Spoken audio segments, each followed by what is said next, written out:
All right, Friday night, fellow babies. Time for the Silly Shill Show with us, the Shills. We've got some unbelievable crazy going on, and crazy, speaking of which, is we're not even really sure who's going to be joining us at this point, so we're going to take it by ear and see where we end up. But we've got some great stuff lined up with these old ancient technologies and discoveries that amaze scientists. We've got a Greenlandic perspective on distances.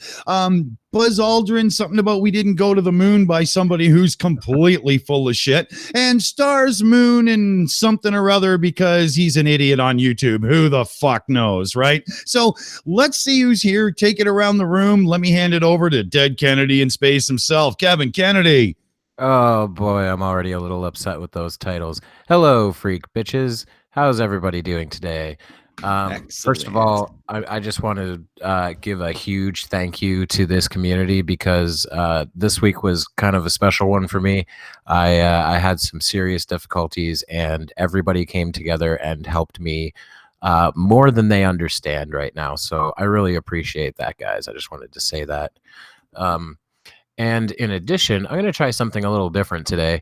I made a tweet a little while ago that got way more attention than I ever expected it to, because it's such a silly tweet.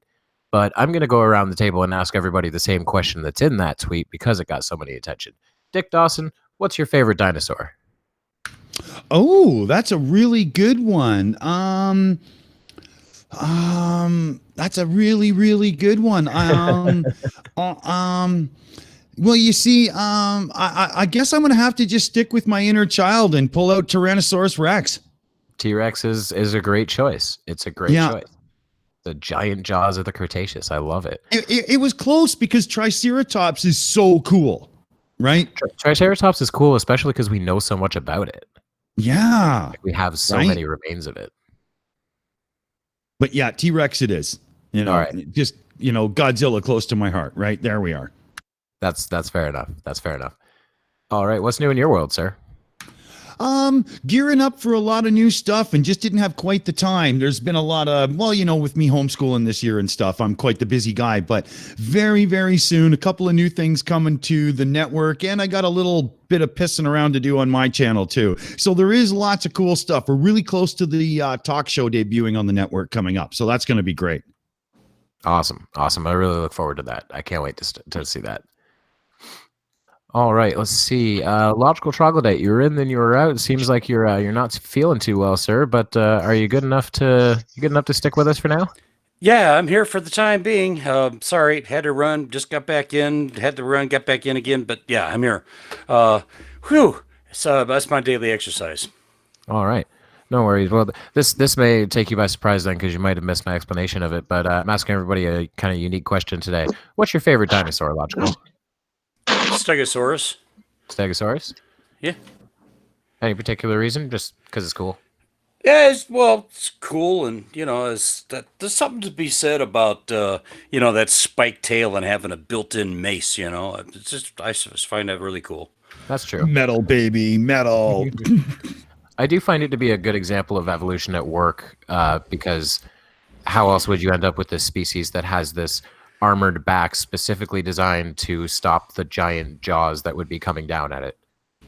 Yeah, I mean, it's like the original tank, man. Yeah, absolutely. All right, what's new in your world, man? Not a whole lot. Just had a live show yesterday. Mr. Sensible was on. We were kind of reminiscing about the past year and yucking it up a little bit. But other than that, not a whole hell of a lot. All right. Excited for tonight? Always excited about, you know, being on the Shills because, well, you know, it's the Shills. It's true. It is. It's the highlight of my week. I'll tell you that. Absolutely. Let's see. Who's next here? Good morning, Vietnam. Steaming Cup of Reason. How are you today, sir?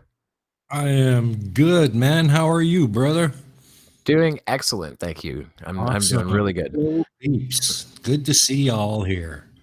Absolutely. So what's your favorite dinosaur? Gotta say, hands down, Velociraptor.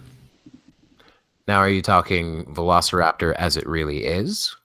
Yes, absolutely. Small little fuckers, but vicious as hell, and they can take out a flurf in a single bite.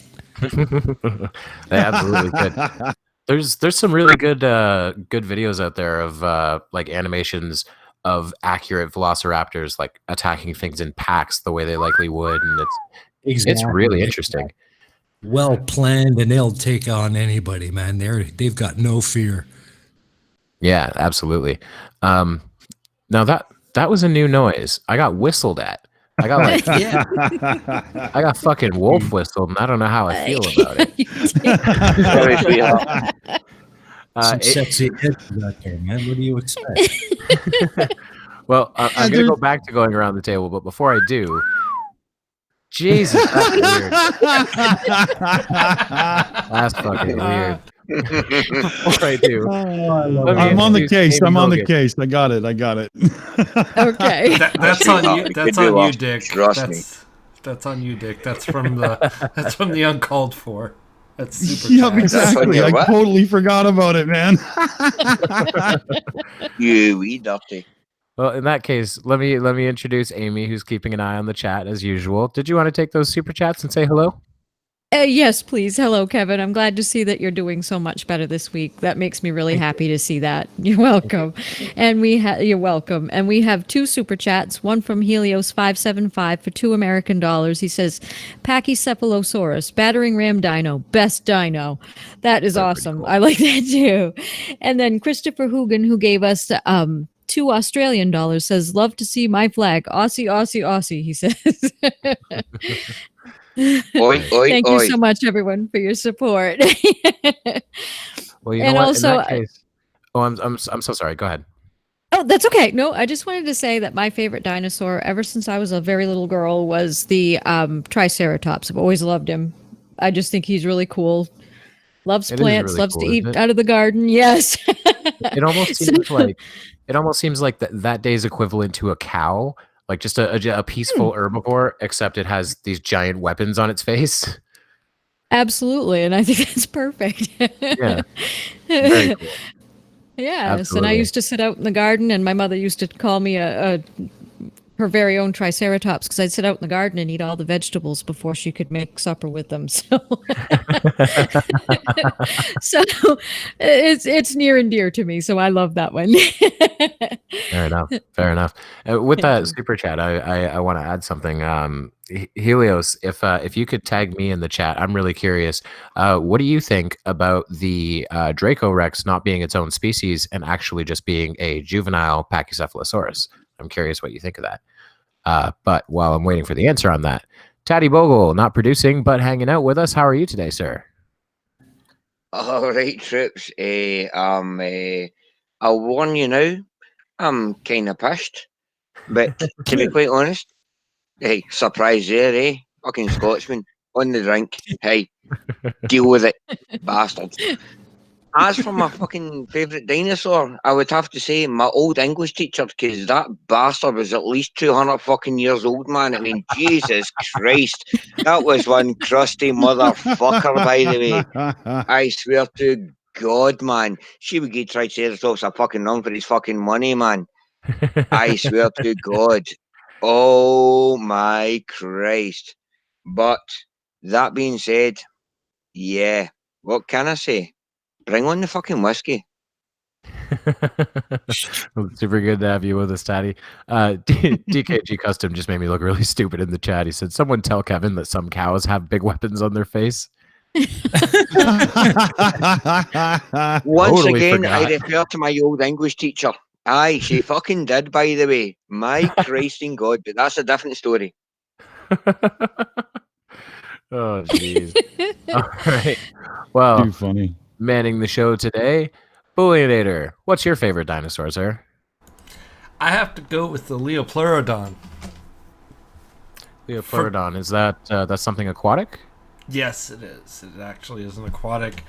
It looks kind of like a very big duck-billed platypus, but it's definitely not a platypus. It's a dinosaur. So I like aquatic things. Fair enough. I think I've heard of them actually. Do they have kind of like a weird spade-shaped head? Yeah. It's flat. It almost extends like a duck bill, but it's not. I don't know if they actually had like the horny covering that a duckbill has, so I'm not sure about that, but definitely either It's kind of like a cross between a rhinoceros and a duck.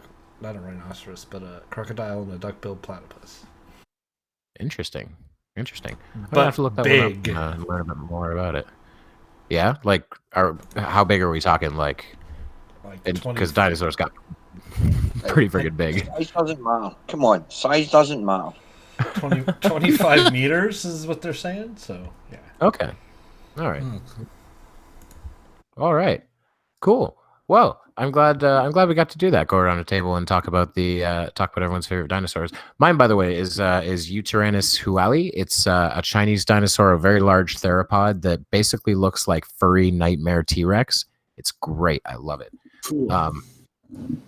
So let's see. I think I went all the way around the table. I got Aimee in there. Yeah, I think we're good. Did we want to see what we've got for videos? Do we have a particular order today? I have no idea. Why don't we let Boole just decide? He's got his finger on the trigger there. You know, he can fire it up and let us know. Well, I think we'll start out with Mr. Aldrin, because Mr. Aldrin has been misquoted on this so many times. If you haven't seen this, you probably have seen something along these lines with Buzz's interview with the child, so we'll go with that. Yep. I was just going to ask Boole if it was the interview with the kid. Yeah, I've seen this.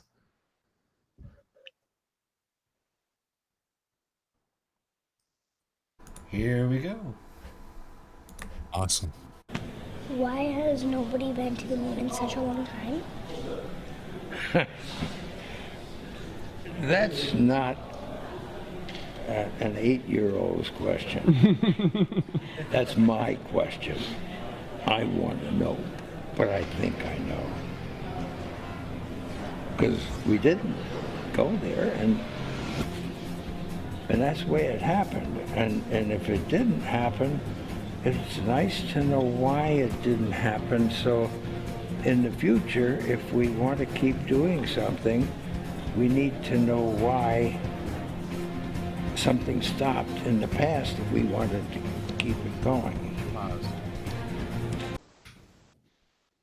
So this classic clip boils down to you have to listen to the whole sentence, and also we could rename this video to Old Man Confuses His Words Slightly. Yeah. Yeah. Right? Yeah. You know?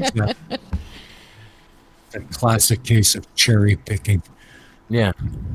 And it's, Buzz is a weird guy. He's not a very he's not very good in public settings, it seems like interacting with a lot of people.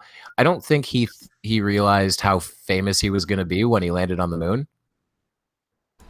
That sounds stupid, but those guys were kind of thrust into fame, though. Like they were were qualified. They were the first people to go, so of course you're gonna be famous if that happens to you, and you're gonna be expected to do the public speaking thing, which a lot of them I don't think were prepared for. I think,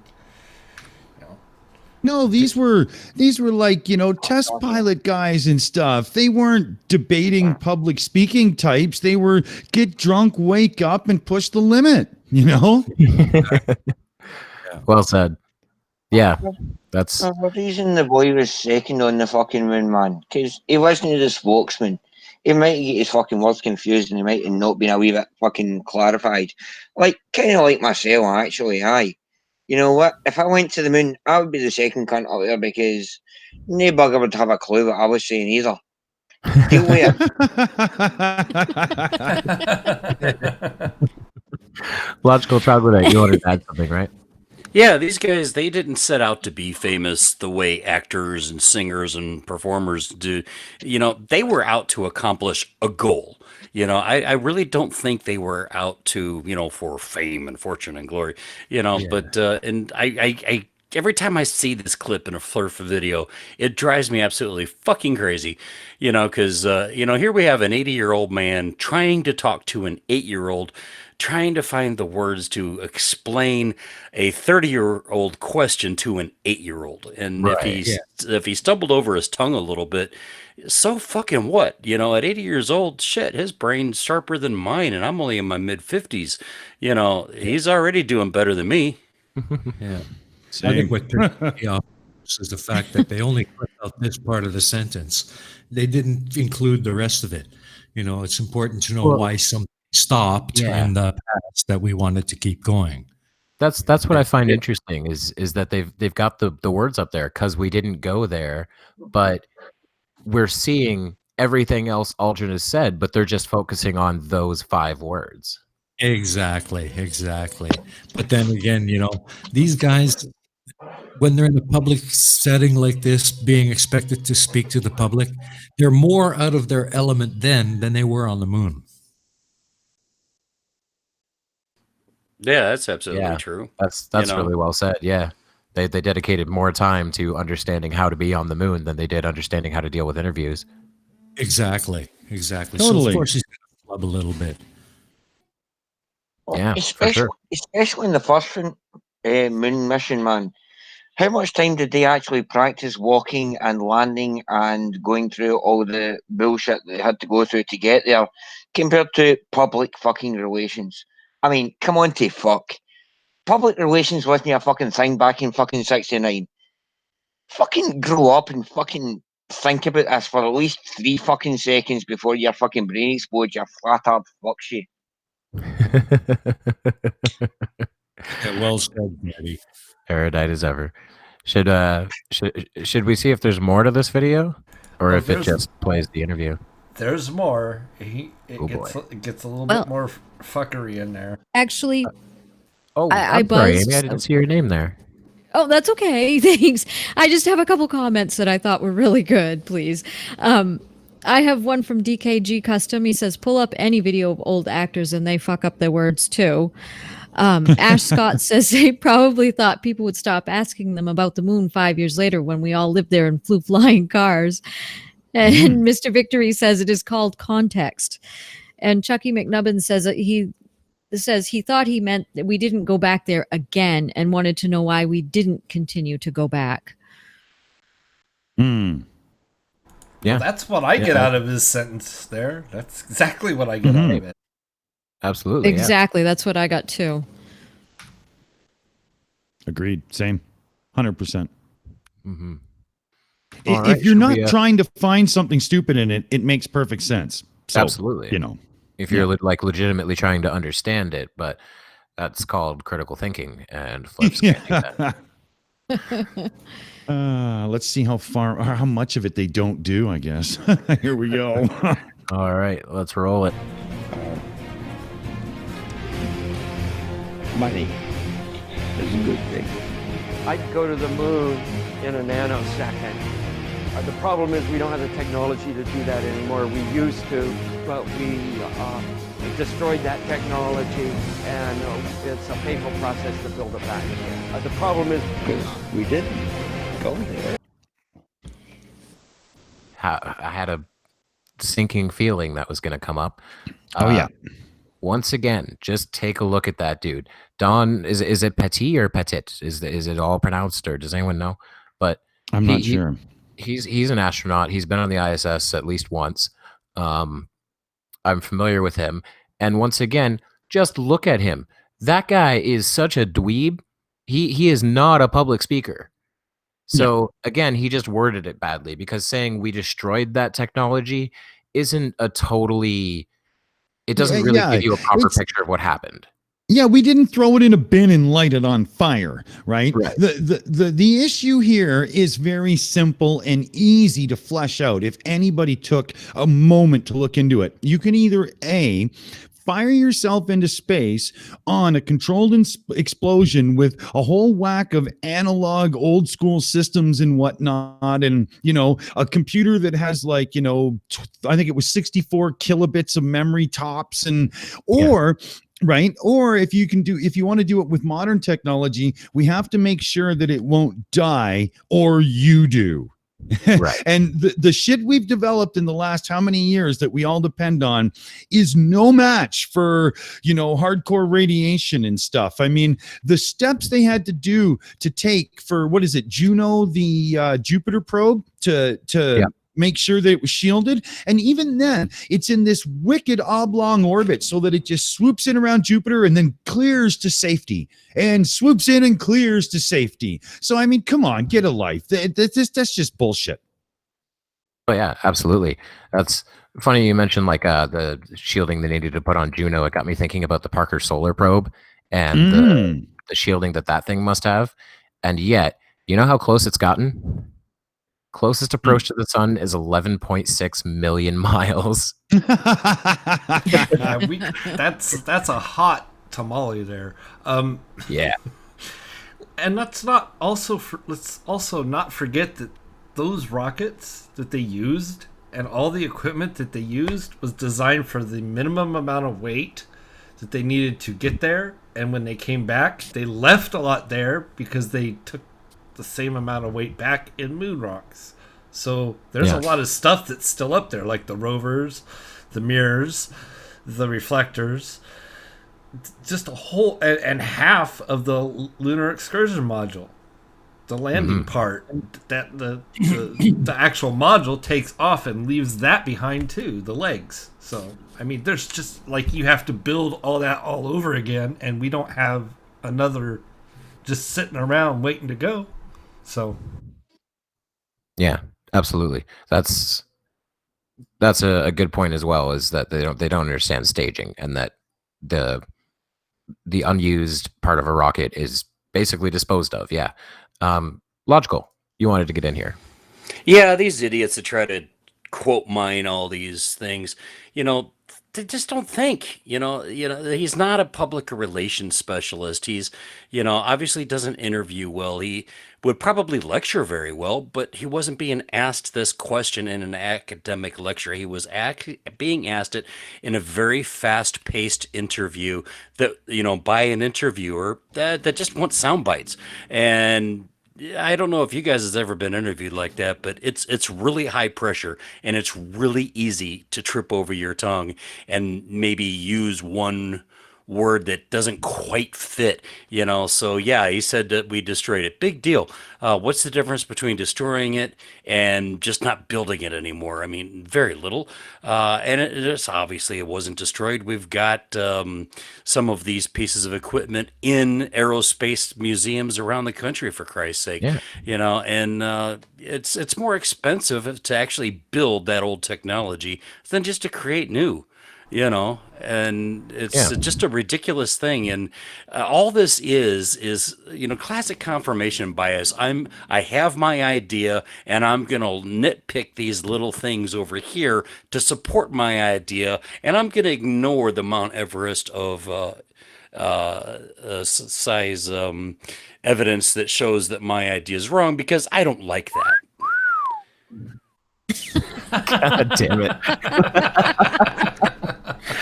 That was beautiful timing.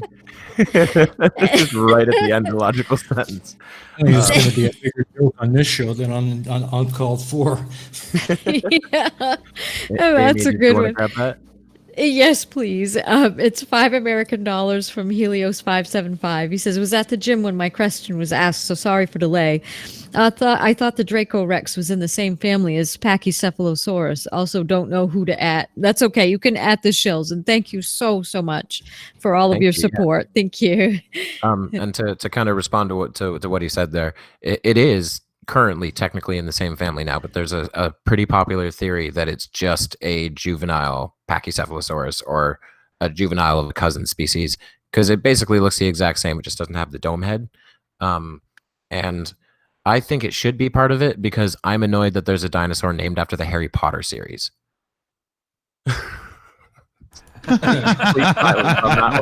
Nobody else agrees with me. It took me a second. All of a sudden, Harry Potter was in the mix. Draco Rex. That's where they got the name for the Draco Rex from Harry Potter. What's that, Tatty? Expelliarmus, you bass. That's all I'm saying. But the question is, did that dinosaur live in water? Because if it did, evolution's fake. Water. Oh God. Good old Ken Hogan. All right, should we see what else this video has? Sure. And The problem is because we didn't go there, and we didn't go there, and we didn't go, we didn't go, we didn't go. and it's a painful process to build it back again. Oh, that was it? That's the end of the film. Okay. Well, I have to thank him for the first 2 times he played Buzz on repeat. He left in the and anybody with a brain knows that if it ends with and, that wasn't the end of the sentence.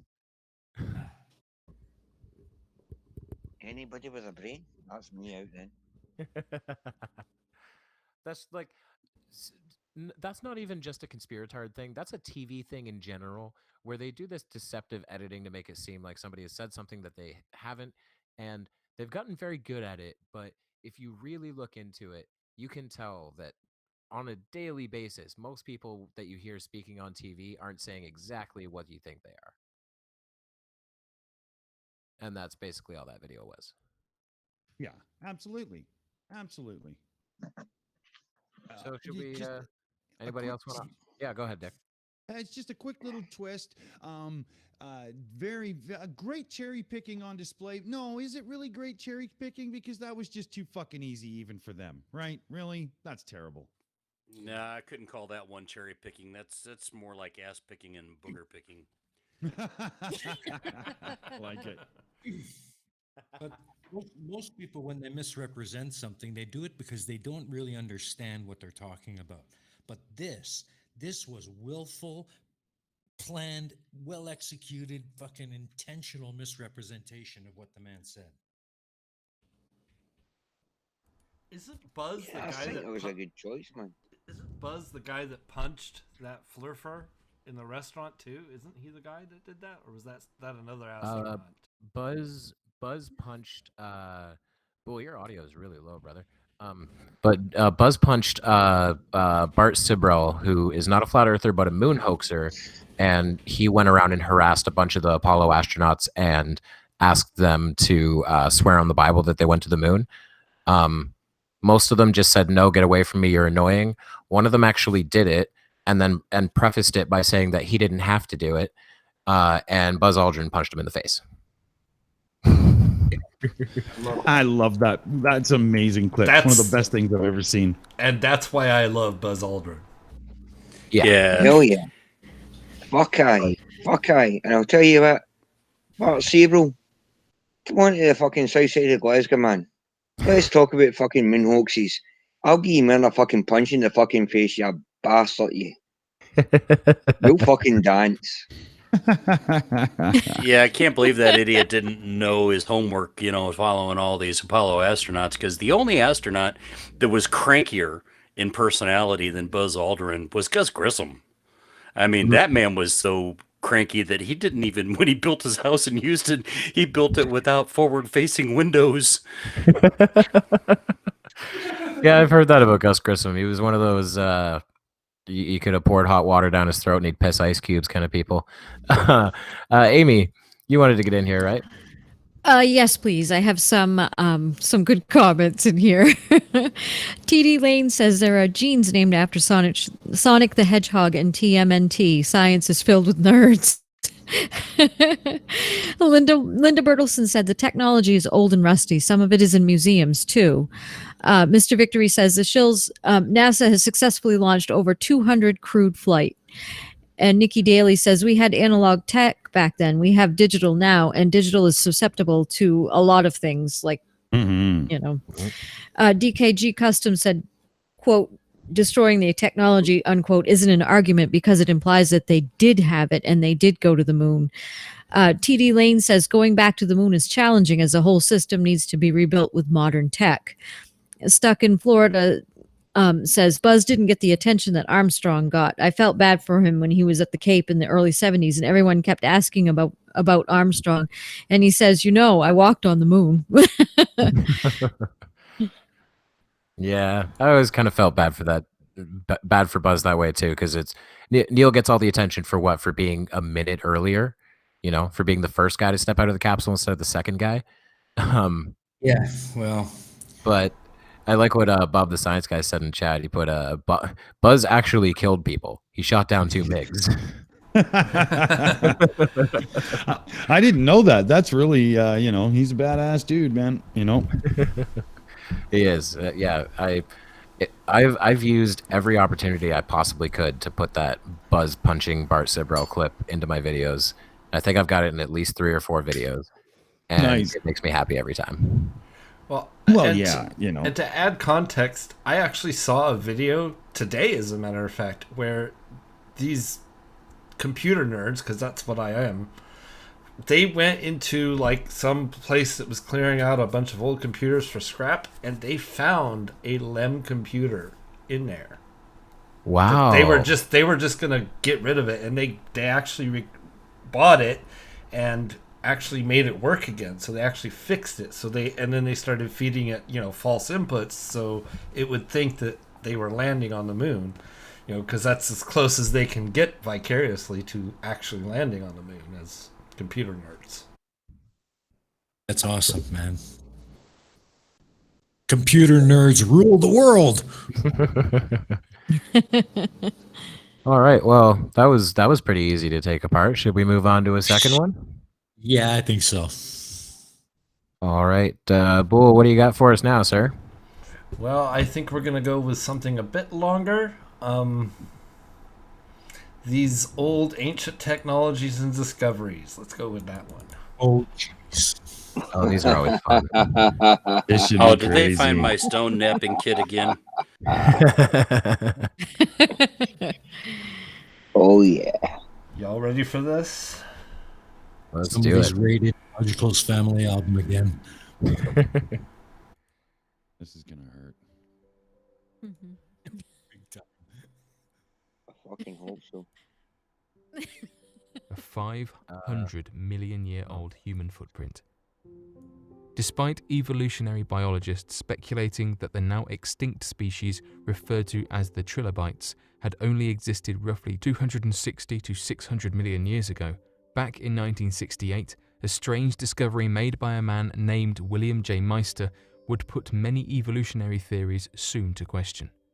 Located roughly 43 miles west of the city of Delta in the state of Utah, William J. Meister, a self-proclaimed amateur archaeologist and fossil collector, found a number of trilobite fossils when digging about the area and peering at the rock sides throughout the region. Though originally believing he had struck a gold mine of fossils, ready to find the most pristine images to add to his collection or sell to others, he then noticed a strange imprint on one of the fossils that did not look quite like a normal trilobite. Upon closer inspection, the fossil image was that of a crushed trilobite with the markings of a modern... I'm going to have to go pause for 2 reasons. Number one, thank you. Mr. V. I thought that was fixed. What the hell happened? Mr. V, are you looking at my bahookie? Because, yeah, it is sexy, and well, you know it, but no. Straight up, this bastard is got a kind of fucking... It's a middle kind of English accent, which carries some kind of gravitas, as in, this bastard actually has some kind of education and knows what he's talking about. Coming from someone north of the border, you're bahookie, by the way. Talk that shite all you want. Your words mean nothing to me, son. Your pronunciation is fucking beautiful. Yes, it's very RP and reciprocal pronunciation. But I'll tell you what, sir, I can actually talk like that myself in a kind of Scottish accent, and it means fuck all, because blah de blah de blah de blah de blah. Fuck off, you prick. Is it just me, or does Tatty sound a lot more clear when he's schnockered? Right, man. So I'm only 10 pints in, man. Come on. I have Scottish speech impediment fixer. I've found an article. I found an article that basically summarizes what this video claims. That this is a human footprint stepping on a trilobite from 500 million years ago. However, it's only on this one site. And let's see, I'm looking at the references here. I'm not showing much from the references. Anyone ever heard of BeyondScienceTV.com? Fuck, I thought you were going to say Beyonce there. I was going to say yes, I've heard of her. Yeah, I have no idea what this is. But that's the only place I can find it, and I'm really skeptical about the legitimacy of this video. So I'm trying to find out more about it. Does anybody else have something intelligent to say? Okay. Well, I do have that super chat that I needed to get to. So that's it's from our very own Mr. Victory for $5 American. He says, 2 people I hold high in punching stupid people. Buzz Aldrin and Nolan Ryan. Thank you so much for your support, Mr. Victory. Thank you. I'm disappointed, man. I thought I would have fucking figured in some bastard punching scenario here, man. Mr. Victory, fucking get it sorted, you bastard.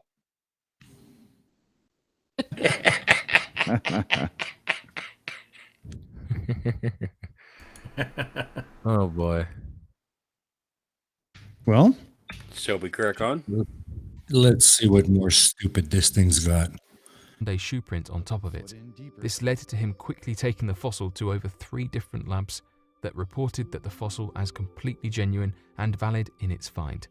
This led to a wide number of groups catching wind of this discovery and claiming that such a piece is evidence that the human race has been around much longer than any evolutionary biologists have ever realized, proclaiming the fossil to be more than 500 million years old.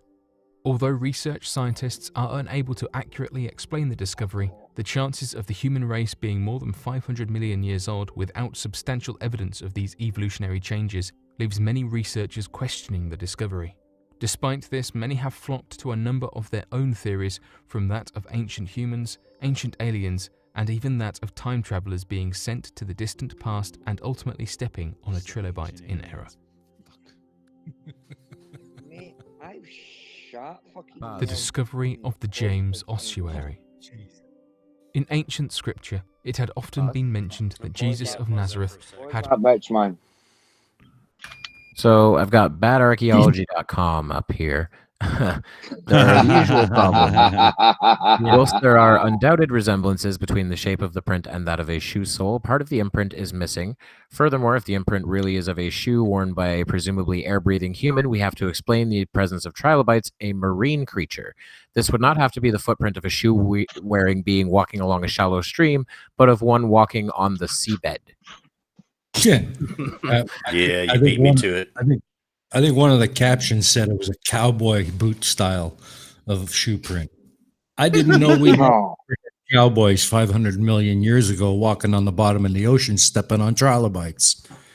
Yeah, I guess this dork has never heard of anything like weathering and cracking and chipping and all the assorted things that go along with rocks that are out in the elements for millions of fucking years.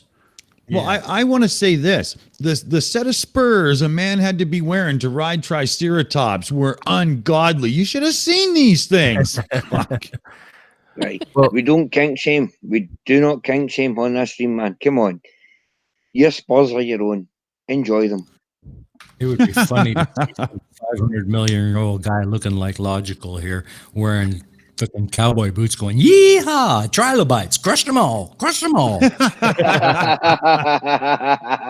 going to make trilobite soup. I got me a herd of leopardon back at the ranch. Yeah, herding trilobites. Oh, that's funny. Oh, fuck, man. So I guess we can sum that one up with the name of that website, Bad Archaeology. Because that just seems all kind of sketchy, especially because the only article I could find in support of it goes out of its way to mention that a geologist supposedly approached the discoverer and said, "Can I buy this off you for $250,000?" And the guy supposedly asked, "What will you do with it if you buy it?" And the geologist supposedly responded, "Destroy it because it contradicts my entire life work." I don't fucking believe you. Yeah. Yeah. I just don't. Yeah, and you can find that quote on his website, dickwad.com.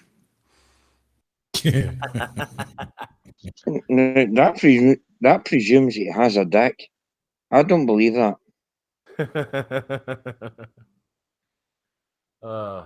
Okay, Bull. No more stupid. More stupid. Many different brothers and sisters over the course of his lifetime. A belief that many scholars supported, given the fact that families during those times were well known for having a number of siblings and offspring to help tend to livestock, land, and other labour needed around the property. These passages in scripture became fairly interesting for the development of the Christian religion, however, as the discovery of a lineage that follows the line of Jesus or that of his surviving family members could provide additional proof to the scriptures of the New Testament and the existence of Jesus Christ himself. Interestingly enough, it appears that back on the 21st of October in 2002, such evidence was discovered when the burial grounds... So, far be it from me to question religious history, as I am not a religious man, but the lineage of the celibate Jesus? Yeah, how does that work? I don't understand that. Well, yeah, let's take a look at that a moment. Like, you know, I'm guessing, are we looking at it from a realistic perspective where Jesus was a living man and probably did knock up a woman at some point in his life? Yeah, that's exactly where I was going to go with that, you know, because Catholic dogma introduced the perpetual virginity of Mary and the celibacy of Jesus some 450 years after the fact. You know, but let's think about it. Okay, if Jesus was actually a living, breathing human being, which maybe not, we don't know. You know, so he died at, say, 33 years old. Had he stayed celibate and unmarried his entire life in that culture and in that day, he would have been considered very, very strange. Yeah. And his boys would be like watermelons, man. Yeah, no kidding. Fucking Tattie. I mean, you know, like fucking watermelons, I'm telling you. That's some serious blue balls there. I'm betting it's what are more you talking like about? Football. Everything about it is saying, God made me do it. This is what really gets me about the whole. I'm going to run on a tangent here, and please forgive me. In fact, no, fuck you, don't forgive me. Fuck you all. The whole narrative about this whole, so the Jesus had to be born in Bethlehem, which meant that he came from the line of David. But if Mary was a virgin and she was impregnated by God, but the line of David came through Joseph, Joseph wasn't the fucking father. So how the fuck does that fucking lineage, where does that fucking come into anything? Fuck off, you bastards. Well, damn it, Tattie, you're trying to apply logic to theological things. You know, it's kind of, you're not supposed to do that, damn it. You're just supposed to say okay. It's the whiskey. I'm sorry.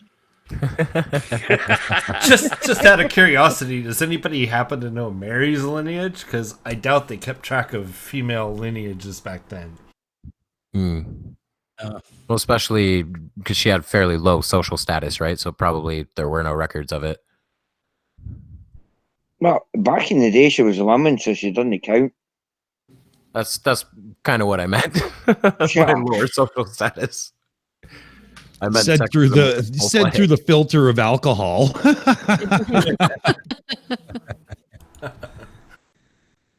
I'll shut up. Awesome. Let's see where this goes. Yeah.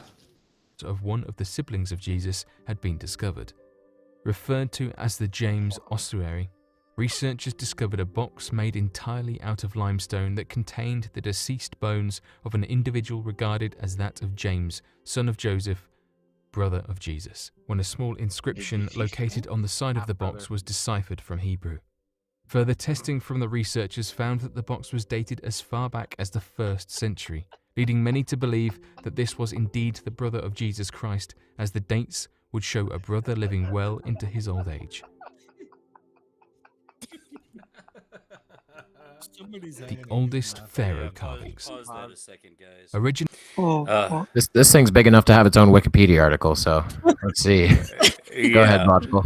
Well, I might be wrong. I'm not an expert in archaeology or 1st century Israel culture, but as far as I understand it, the estuaries really just kind of named the person who resided in whose bones resided in it, and they didn't have last names, so the last name was Ben, which means father of, and then your dad's name, so it would be, John ben Yosef or Yeshua ben Yosef, and that was it. They didn't put, as far as I know, the rest of the families in there. So I got to question that, and how many Yeshuas, how many Yosefs, and how many of these names were that common in that day? They were hugely common. That's like saying Jack Jones, or Will Smith. How many William Smiths are there in the United States, for Christ's sake? One too many. There's only one that matters. But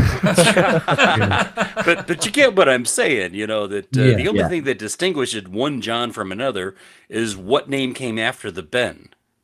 I was going to say how fast the toilet seat warms up when you sit on it, but I think you mean a different kind of John. Never mind. Well, I just want to read out something I found on Wikipedia. I didn't have to go very far.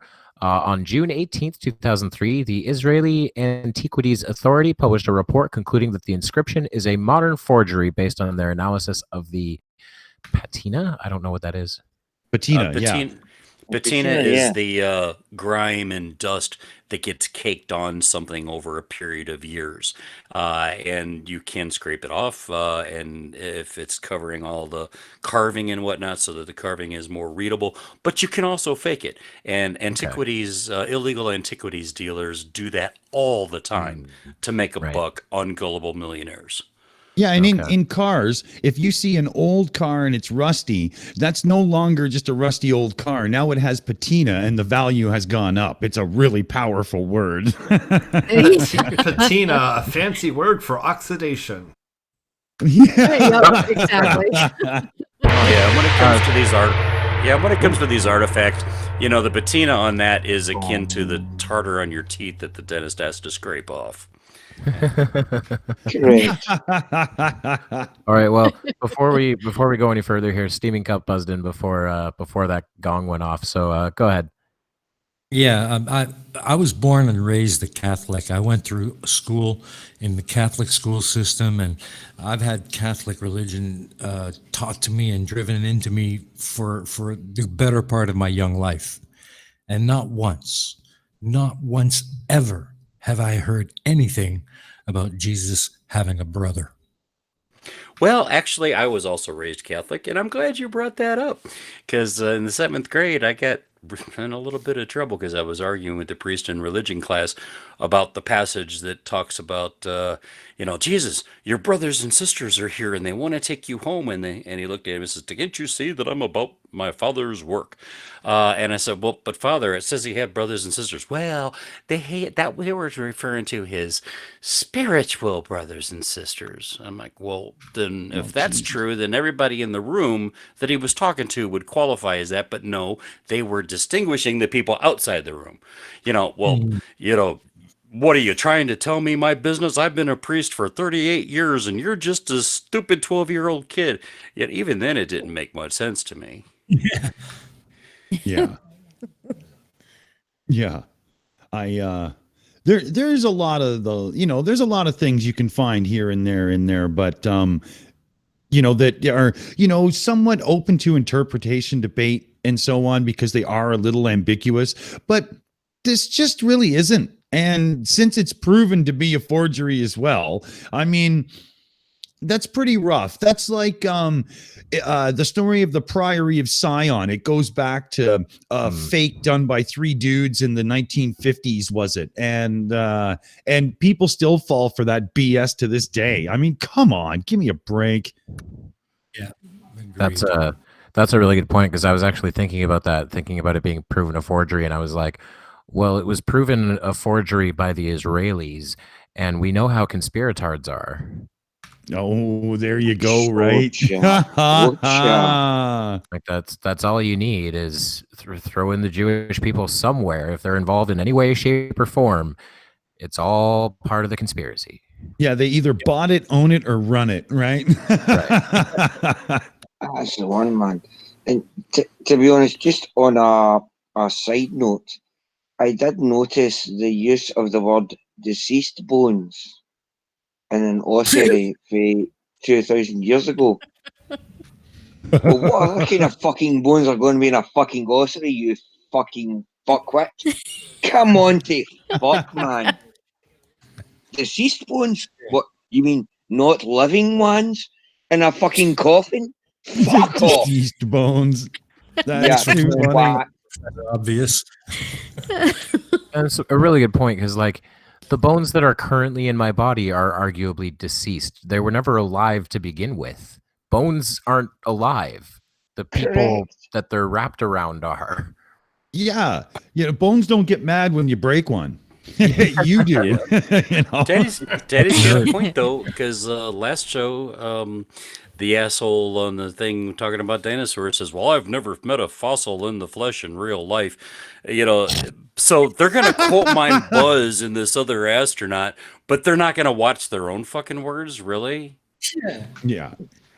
I've never met a dinosaur in real life. What? So you've never ate chicken fucking curry? Fuck off, you wank. It's a mini fucking Tyrannosaurus Rex or whatever, man. The bird is a fucking dinosaur, and it tastes fucking good. Fuck off. And I mean, even if you don't want to go the modern bird route, crocodiles basically haven't changed in the last 100 million years. There you go. There you go. They're basically. Hey, I just saw Terry Davies is in the chat. I just told him to check your private messages, man. The link's already been sent. Get in here. What's up next, Kevin? That's what happens when you have too much Bailey's in your coffee. So what happens when you live in Australia? Everything's upside down, and he's reading it all backwards. So yeah, there you go. Right? Here now, get your ass in here, son. Come on. Get your ass to Mars. Get your ass to Mars. Get your ass to Mars. Should we figure out what we're gonna watch next while we're waiting for him? Yeah. We got 2 to pick from, right, Bull? What are the 2 on deck here? Well, we got a short one that's about Greenlandic perspective on distances. So I'm not sure what the relevance of that is, but I have seen it. Oh crap! Incoming. I gotta let him Incoming. Let him in. We have what's the villain's name in Inspector Gadget? You never saw his face. Oh, the guy who talks like this. Yeah, the claw. I feel like he's in the room right now, occasionally just laughing. I think in the room right now we can welcome Terry Davies to the show. Hey, how's it going, man? Hi guys. I didn't bring a light night. I'm sorry. Hey, no worries. It happens, man. It happens. I've done it myself. I showed up when it was over once to somebody's. I can't remember who, so that didn't work out very well. I had the time completely ass up. Oh, I told you guys, all right. It's because he's in Australia and everything's upside down. Yeah, exactly. Well, I mean, we've got a video queued up here, Greenlandic distances or something or other. I mean, does Greenland exist in the world of the Flurf from Australia? How does that even work? How come come the Beatles are from Australia? Because don't some flirt? If it's in the Northern Hemisphere, I wouldn't have a clue. Oh, you Antipodean motherfucker. Yeah. I don't know what the big deal is about Orion's belt, but would he just do it up and move on, please? All right, should we see what this has in store for us here? Yeah. Load that bitch.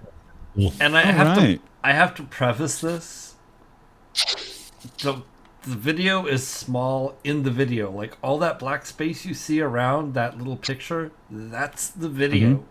That's not that's not my production skills. So someone didn't know how aspect ratio works. Wow. Yeah. Well, and he's using Power Director. Why would and the free version too, right? Because it's watermarked. But why does Power Director have export the size of a postage stamp? What good is that? You know what it is? I guarantee use Power what it Director. is. Sorry. I use Power Director, and the reason they don't export it to size to fit the screen is because it has the function in there that you can shrink it or enlarge it to suit your needs.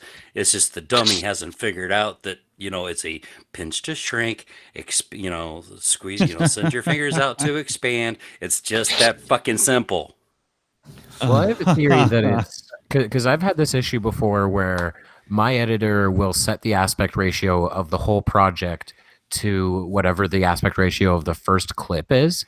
So sometimes because my intro for my videos is 1920 by 1080, so that's usually fine. But if I put something else in there first, sometimes it'll get messed up and I'll have to re-export it. And I'm wondering if it's something that simple that his editor put it to a small resolution and he couldn't find the spot in his editor to change it back. Yeah, well, you're using a computer. Typically, the people that's using the Power Director are on Android, like me. Oh, and okay. So yeah, there's things that your computer can do that our Android just can't. But pinch to shrink function works in the Power Director. Yeah. Either way, he's fucked up, is what he's done. He's an idiot. He's fucked up. But the scenery is not important. The words are. So let's go. All right, let's watch this.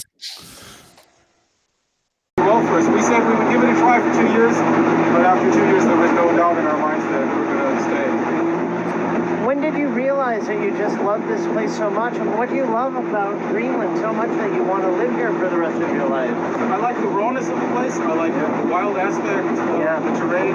I like the fact that you can walk out of any town or village and you go a few hundred meters and you feel like you are the first or the last person on Earth.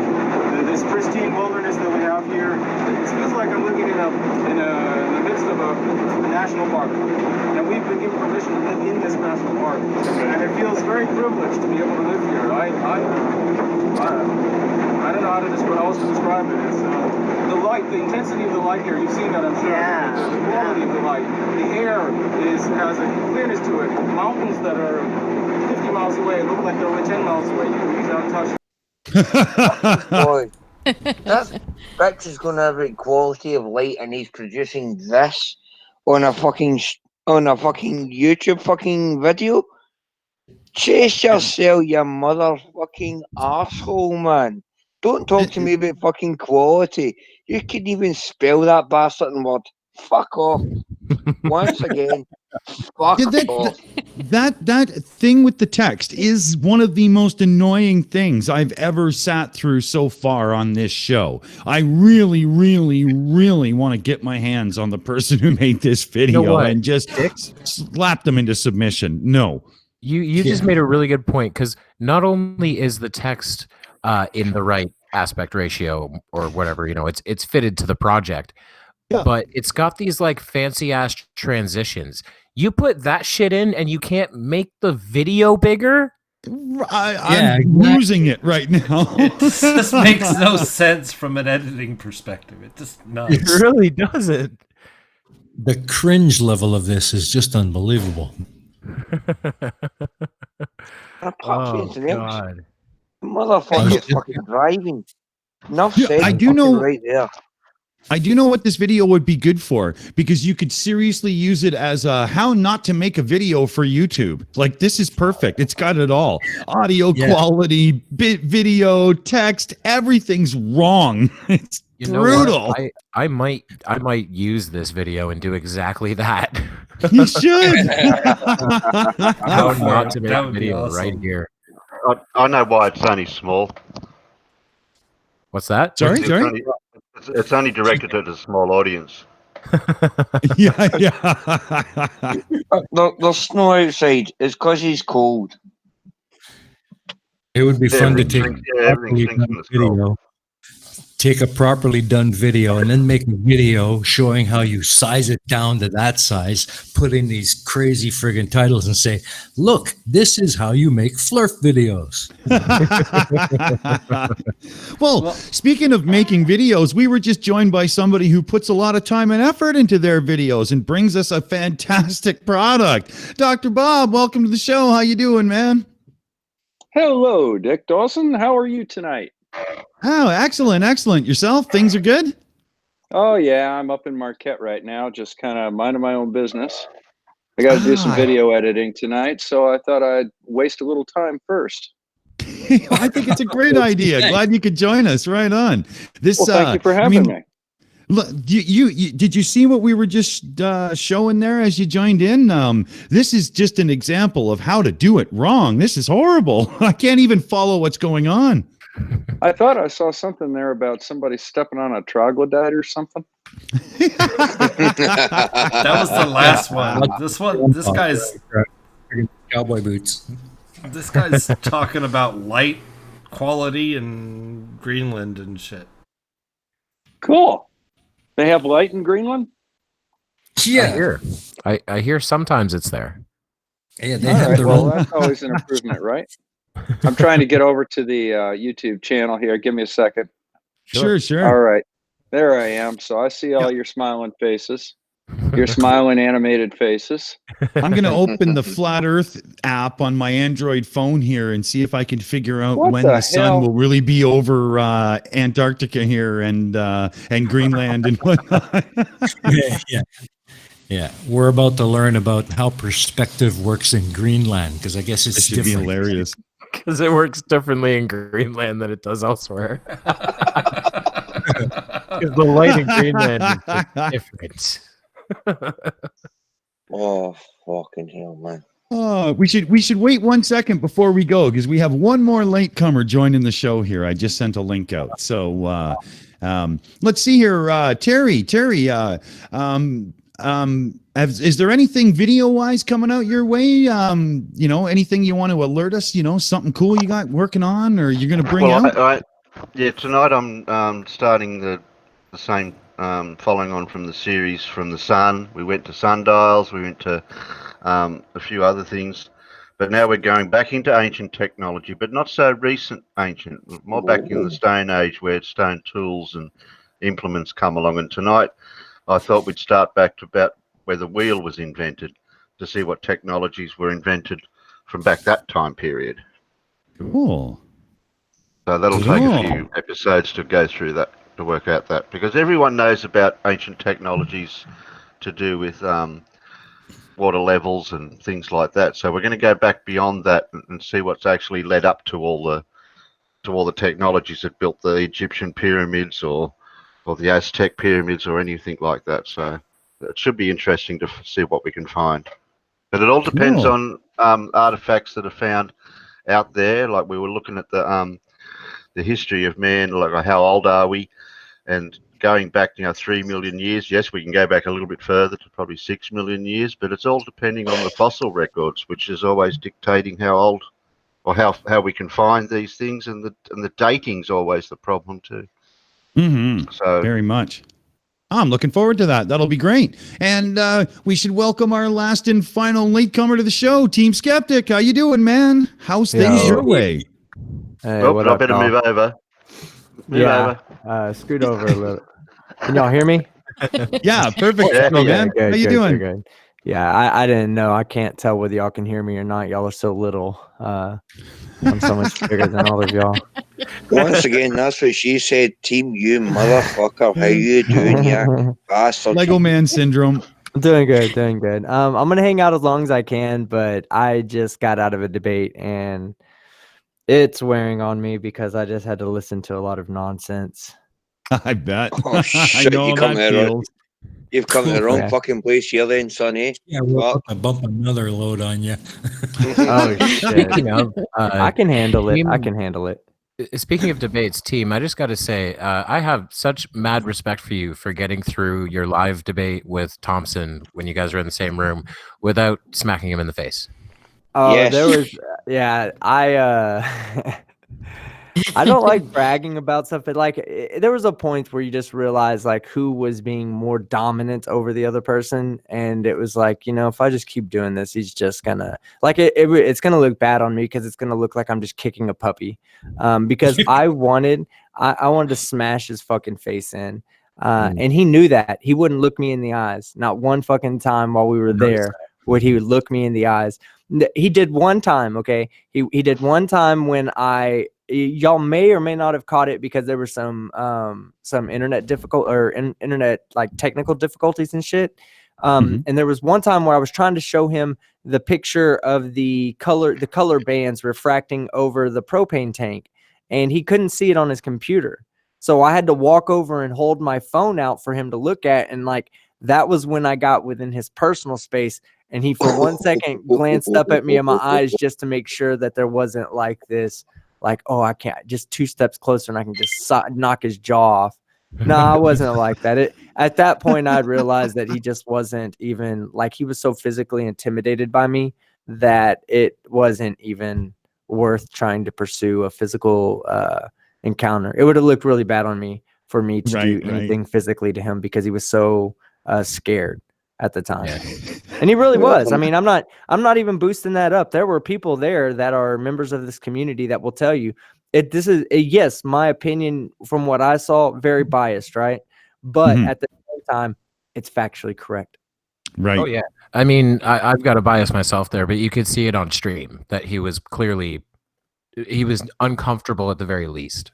Yeah, and I think, and you know, I caught a lot of flack. It's even from globe earthers that I respect, and people that I'll fucking never ever again be like, you know, you should go check out this person's videos. And I'll never use their videos in my videos moving forward. But there were some people that had some things to say about me, like, oh, you should have kept your cool. No, I fucking shouldn't have.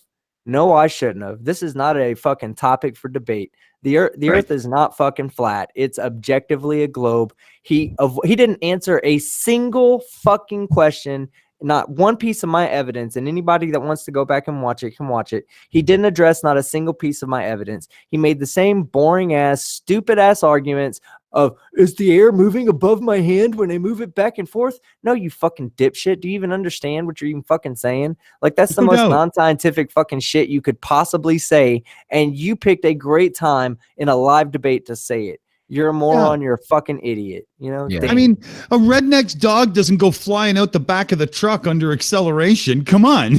Yeah.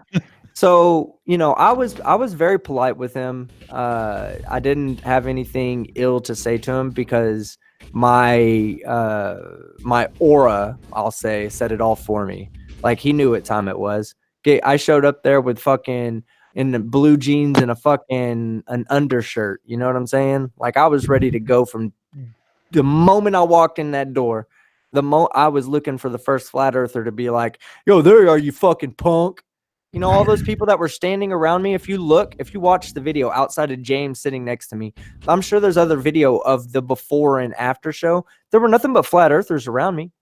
I mean, it wasn't like I was surrounded by globe earthers and just in some comfortable position to talk shit without worrying about the whole crowd. No, the crowd was majority flat earthers that were there. Wow. I had They're no idea. fucking scary ass punks. That's what they are. They run their mouth about being tough guys, and then in person they're scary. I have screenshots of him saying that next time he sees me in person, he's gonna twist me up. Yeah, he saw me in person. Guys, am I twisted up? No? Okay. You know what? I think we'll be waiting. I'll tell you what. People may make like Skeletor jokes towards you and everything, but Nathan literally looks like an extra from The Walking Dead. I don't think he could beat up a puppy. No, he's a lot smaller than me. He always makes the comment. He's like, "Oh, what are you like 5'6" or something?" No, I'm like 5'11", and I'm heavier than you are. He's maybe 6 foot, maybe 6'1", and he's about 20 pounds lighter than me. And I'm a skinny bitch. So that goes to tell you what he is. Yeah. Well, I'm 6'1", and I'm 180-ish, 185, depending, blah, blah. And when I look at him and look at me, I know that he doesn't have my weight. So. Oh, he's easily six. If he's 6'1", he's 6'1", 137, 140. That's my God. That's a bone a dog would throw back at you. That is me not exaggerating either, guys. I'm trying to make a very an opinion based on what I've seen and what I know about the human body. He cannot weigh any more than 145 pounds. I weighed more than that when I went into the military, and I had to get a waiver, and I'm about the same height. I like what Ash Scott said. I've seen Nathan topless. He looks like a bird cage in a condom. Oh God, yeah. That is an absolute. When I went in, I had to bring a fat guy with me. What's that? I said when I went into the Army, I had to bring a fat guy with me.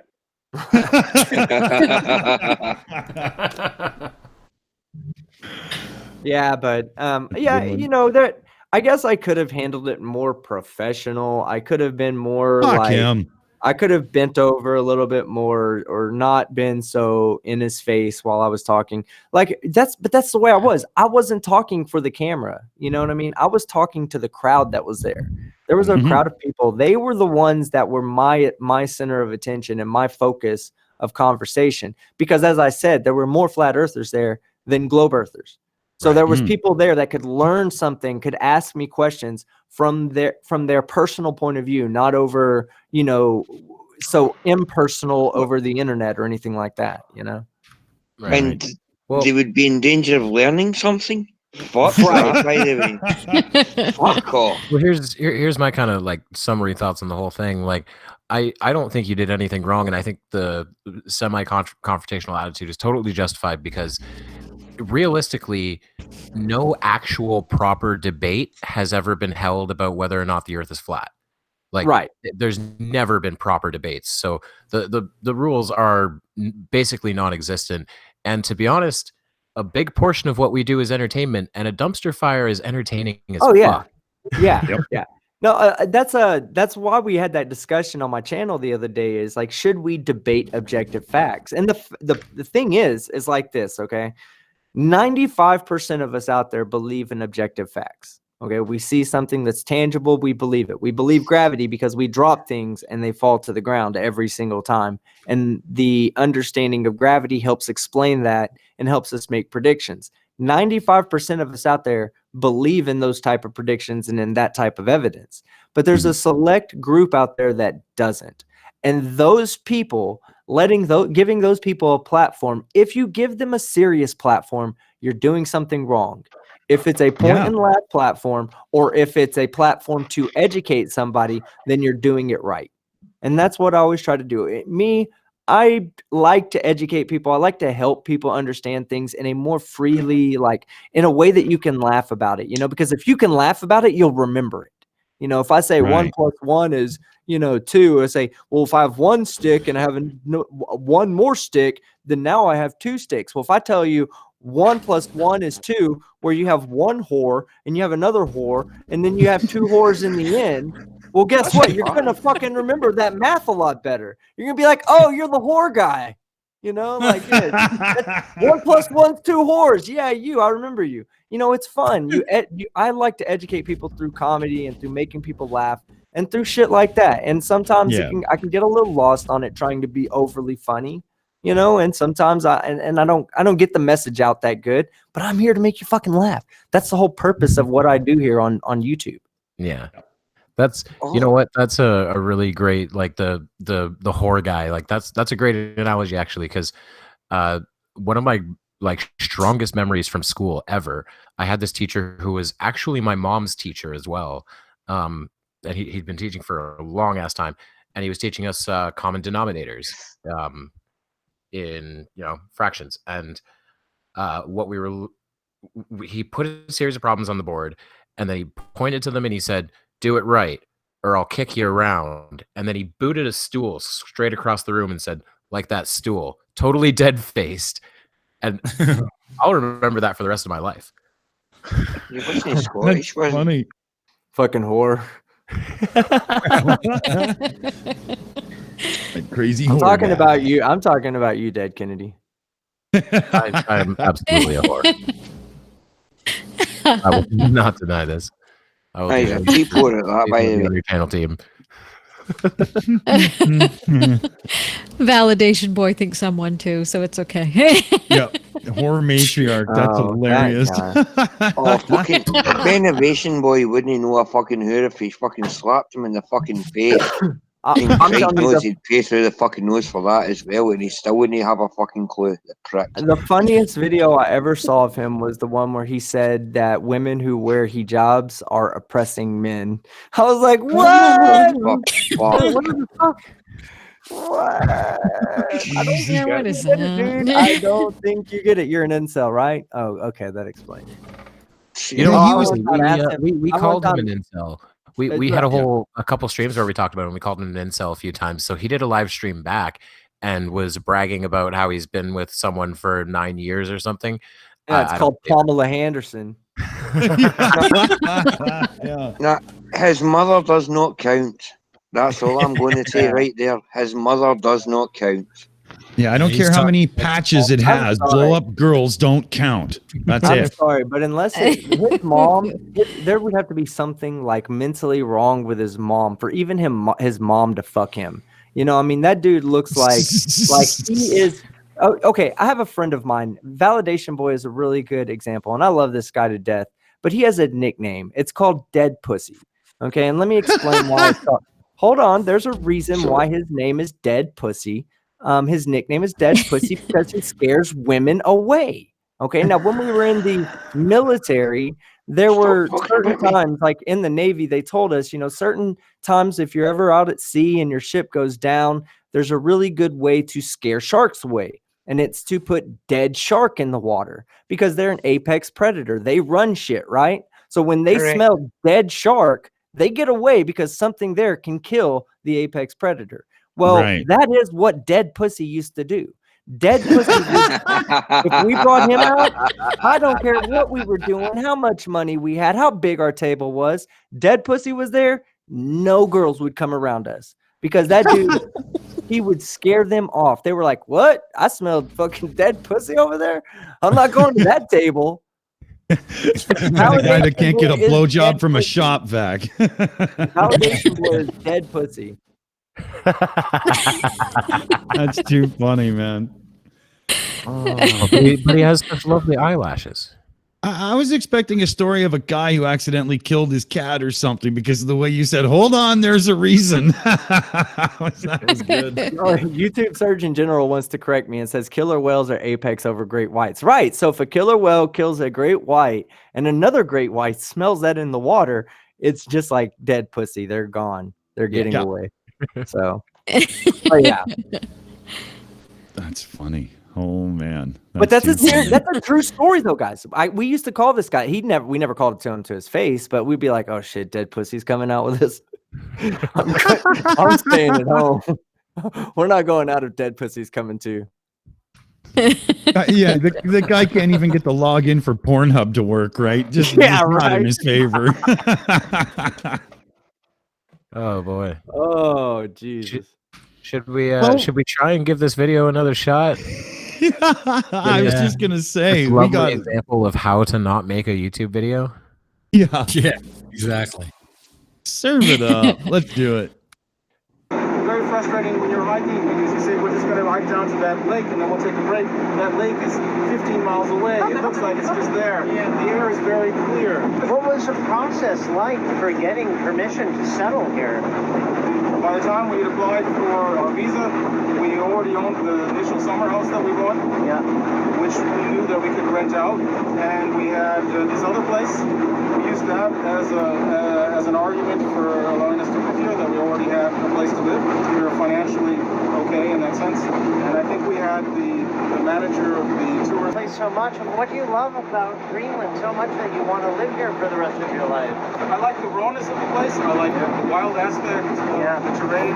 I like the fact that you can walk out of any town or village and you go a few hundred meters and you feel like you're the first or the last person on Earth. This pristine wilderness that we have here, it feels like I'm living in a... Fuck this video. Seriously? I have no idea what's going on. I don't even know the point.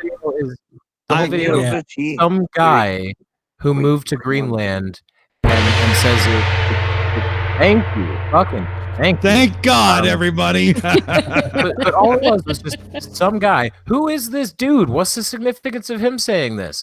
Absolutely none. Him saying, shit looks really flat around here. Okay, so what?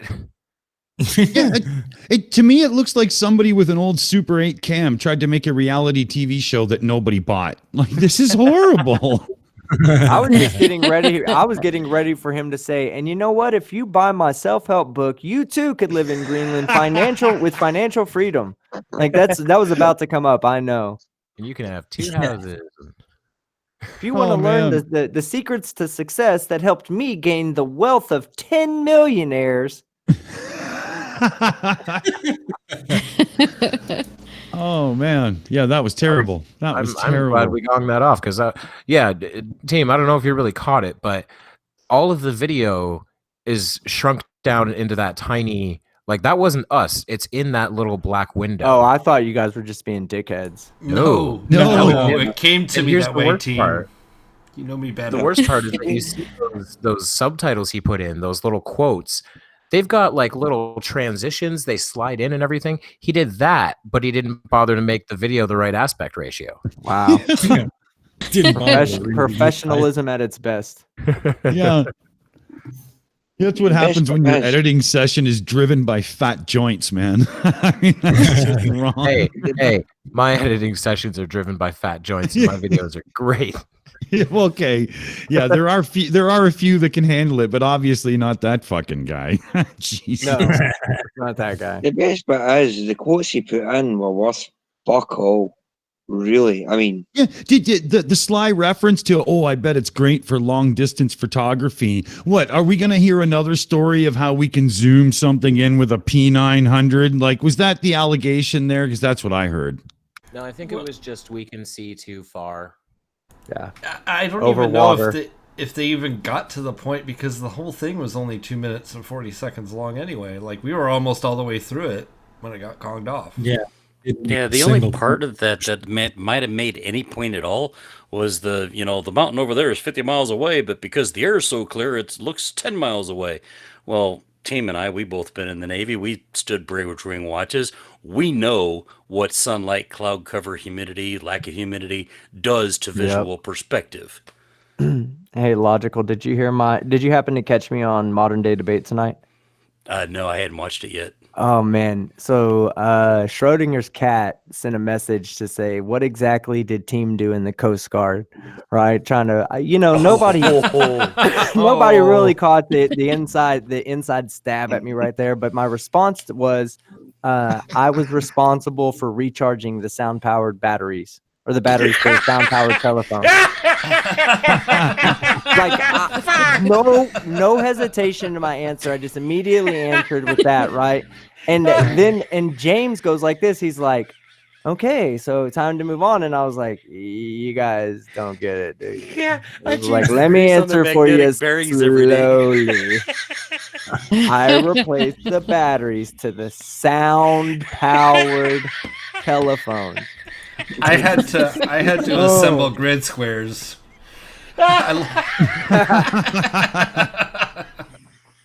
I should have told them I'm sending them an ID10T form to fill out.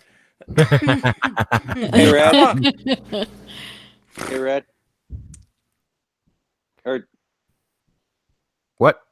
Thank you for what happened there? service to Thank you for your service to your country, and somebody's got to replace those sound-powered telephone batteries. Oh yeah, you know it. It was thank you for your service to your country. Oh man, it was my pleasure. I've always said that my time in the military was never forced upon me. I saw an opportunity and I felt a duty to fulfill. I feel like my rights as an American, being able to say what I want to say and pretty much do anything I want to do, have conversations like this where I can be a free thinker, it comes at the cost of someone. And I didn't feel like I should be passed by in that expense that all Americans, take for granted. So, yeah, I gave the Canadian Forces 3 years of my life for exactly those same reasons. Yeah. We live in a great country, and that came at a cost. And I felt it was my duty to at least contribute or give back in that way. So I gave him 3 years of my life. I'll tell you what, Stephen Cup, as a citizen of Canada, thank you very much for your service, sir. Indeed, exactly. Well, I'll tell both of you guys, as citizens of Canada, y'all are wannabe Americans. Really?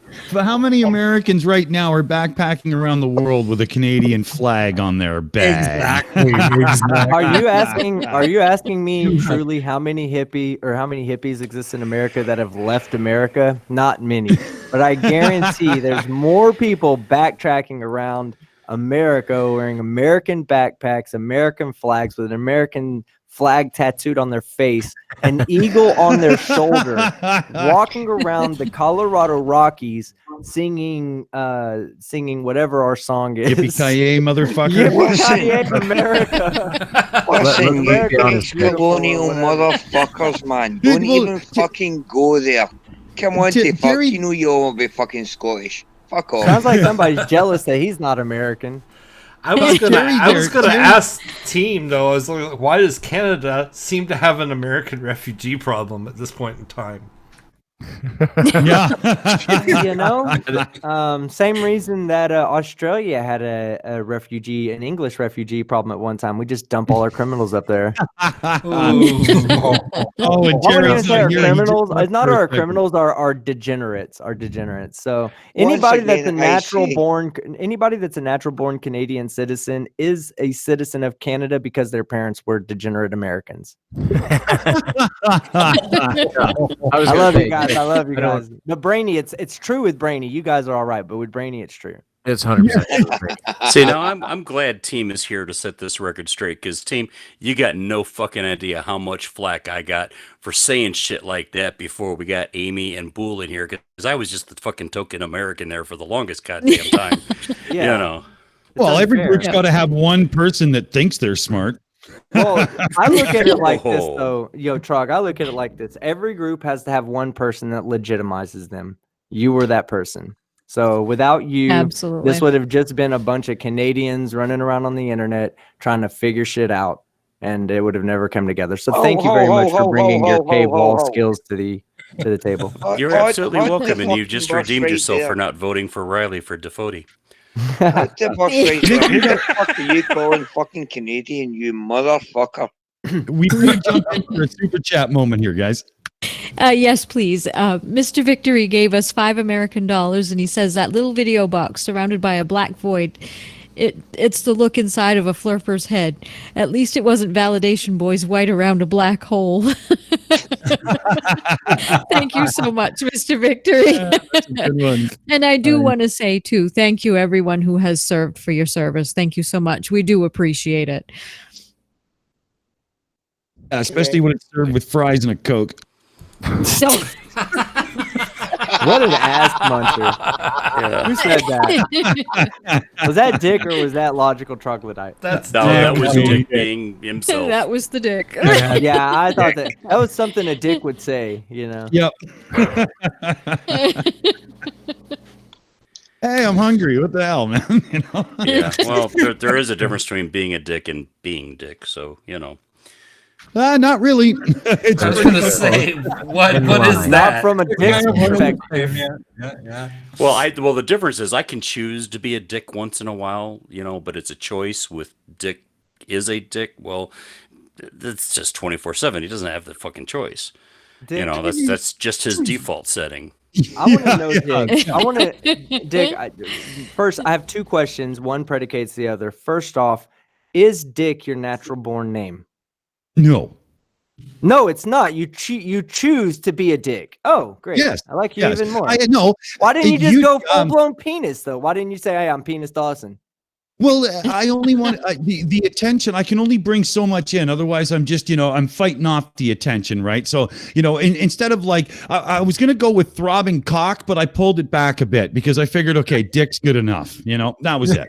I mean, dick does roll off the tongue a little bit. So, I mean, And let's face it, with the real first name like Canadian, I mean, that's kind of embarrassing. Yeah. I'm sure. I was going to ask you what it was that you did to your parents to make them hate you as much as they did. But now it's known. Now you just fake your parents' hate. Yeah. You just have everybody believe that your parents don't love you when they really do. That's really honorable of you. Yeah, no, they knew that it was going to be the case, so they refrained from actually giving me the name because it would be a title. So, my real first name is Todger, but I mean, they were just nicer about it than they could have been, right? Go with Dick. Yeah, that's why I had to, that's why I had to switch it, right?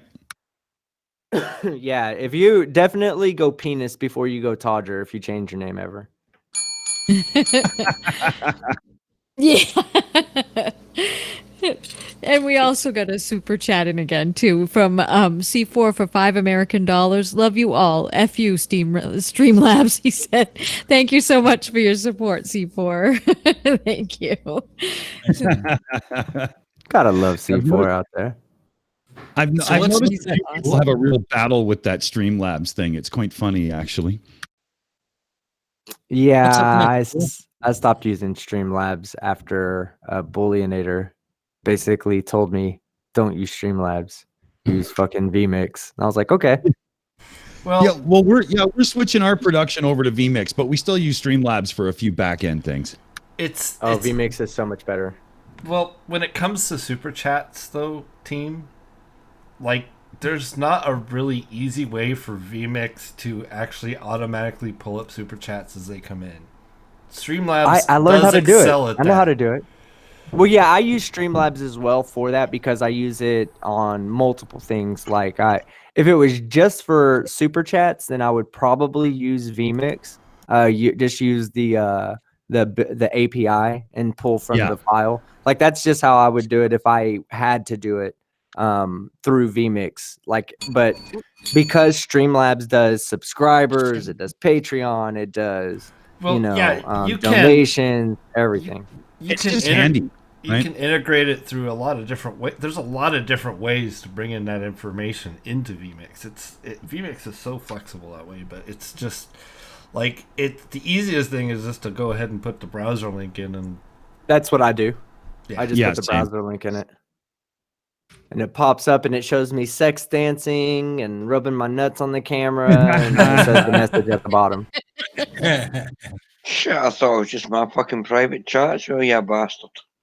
That's why Tatty is fucking subscribed to me, guys, just for the fucking sex dance. I did it one time. He was like, "You had me at sex dance."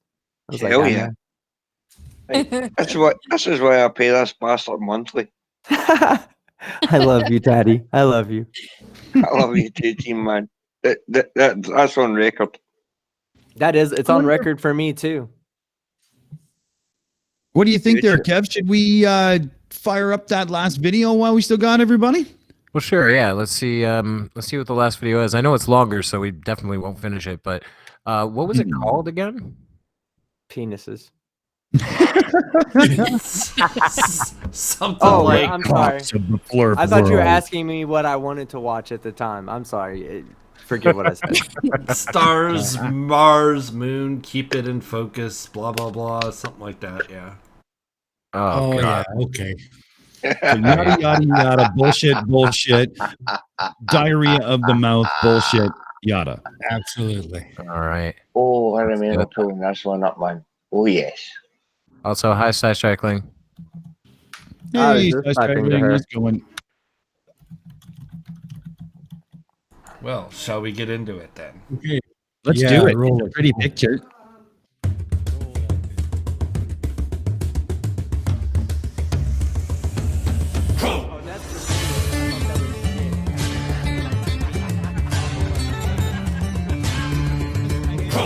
right, man. Welcome to Crow 777. This is going to be a 0.5 episode, which basically just means it's going to be short. We have something we want to cover that doesn't constitute a full episode, so this will actually be 199.5. By the way, episode 200 is going to be... Pause. What the... Do you guys see that at the bottom? The white text? It's... something censoring this. Yeah, thank you. Well, censoring this content is of the rights of living human beings. All rights reserved. Now, I'm gonna say this. I'm sort of in his camp in that, yeah, I don't dig censorship either. But what?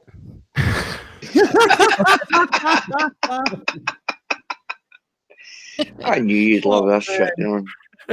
Oh, I'm loving the production value, though. We got like a floating ship in the moon and a Greek statue holding a no censorship sign. Yeah, I thought it was going to be the that old anime where they just took an old battleship and sent it to space. Space Battleship Yamato. Yeah, that's it. That's what I was expecting in the beginning there. I was like, what is this? What's going on? I did think it was the Yamato at first, too. Is somebody going That looks to that like an old website? Vallejo class submarine. Somebody should go to that website and see what's up with that. Crow with 2 R's, Oh, 777radio.com. Do not do it. I've seen this guy's Seriously, videos. no. He's a weirdo.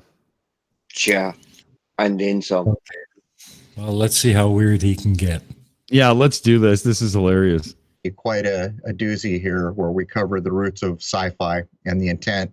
But welcome, Jason. Well, good afternoon, and I think it will be a doozy indeed. Right, 200's gonna hit it over the home run wall, I'm sure. But getting back to what we're doing here, there's been quite a bit of sky-centered information that's gone out, and a lot of it that I've seen is incorrect. And some of it maybe a little through ignorance, but a lot of it not intent, I don't think. So we're going to clear up a couple things here. I made predictions about the moon, I don't know, 5 years ago, where I said things like it would be see-through at certain points. And I want to be perfectly clear here. Someone just shot this morning in Western Canada a clip that's not the greatest quality. And in his defense, I'm told it was well below zero when he stepped out on his balcony or wherever he did this from to try to shoot it. And it appears, or he thinks he is looking at Mars shining through the darked out portion of the moon because Mars was occulted or covered by the moon this morning, February 18th being the morning. And this was shot in Western Canada.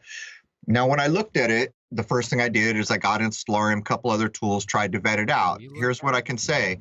Mars is an odd duck. A lot of times I have to ask: is this something that flirts and conspiratards do in general?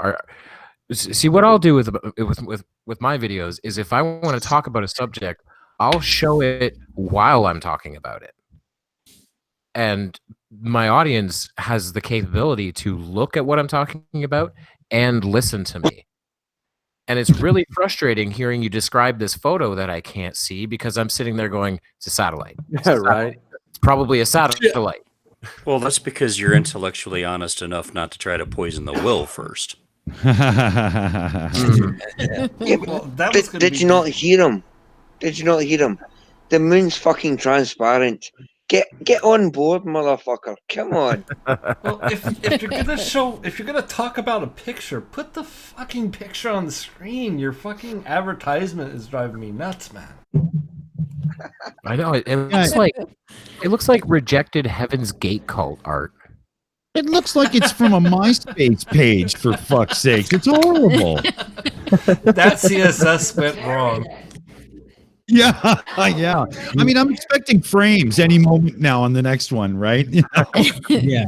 If you pan up on those mosaic tiles, you'll probably see a sign that says washroom. Now dry your hands. Should we see if he actually gets to the picture? Good luck. Let's do it. When you shoot Mars, you can't get it in focus. You just can't do it no matter what you do or try, which makes little sense because you can almost always get Saturn and Jupiter in focus as examples, which we're told are much further away, which I don't accept. Point is, Mars is an odd duck. of all the times I ever shot Mars, I think 2 or 3 times I got a decent focus on it, which is the best you can say, which means there's like a little dark area and like a little polar-ish looking region when it's in decent focus. Most of the time, it looks like a yellowy orange to red with a bluish tinge around one of the, what I'll call poles, which I don't agree with. But when I look, Driving me crazy. This guy is fucking driving me if you nuts. can't focus in fucking Mars, quit using a goddamn camera and get a fucking telescope, you moron. You know, or learn how to use your goddamn focus ring if you are using a telescopic photo. Well, that's the problem. Is he not using a telescope? Because if he is, he clearly doesn't know what image stacking is. That's how you get a clear photo. Yeah, no shit. You know, This is a moron's guide to being a moron. I mean, he's given us nothing. We haven't seen the picture. We have no information at all about the gear that he's using that can't focus and blah, blah. I mean, for all I know, he's got saran wrap around a fucking toilet paper roll. I don't know. Yeah, so far, all I've heard was, "Hi, I'm Crow, and I'll be your bullshitologist today, and I'm going to stack this bullshit with that bullshit over there because I don't believe their bullshit, and I'm going to blend it all together and scare the fuck out of those dumbasses who believe all the bullshit that I say." Yeah, I knew you fuckers would love this video, man. I fucking knew you fuckers would love this video. You're welcome. I also have a question for this guy. Because Mars is such an odd duck and you can't get it in focus, and you don't believe that Saturn and Jupiter are further away. What's retrograde Mars all about, bro? Why does Mars move backwards in the sky during a predictable time of year? Please tell me. Has nothing Because to do it with has a steering wheel, and Marvin can tell it where to go.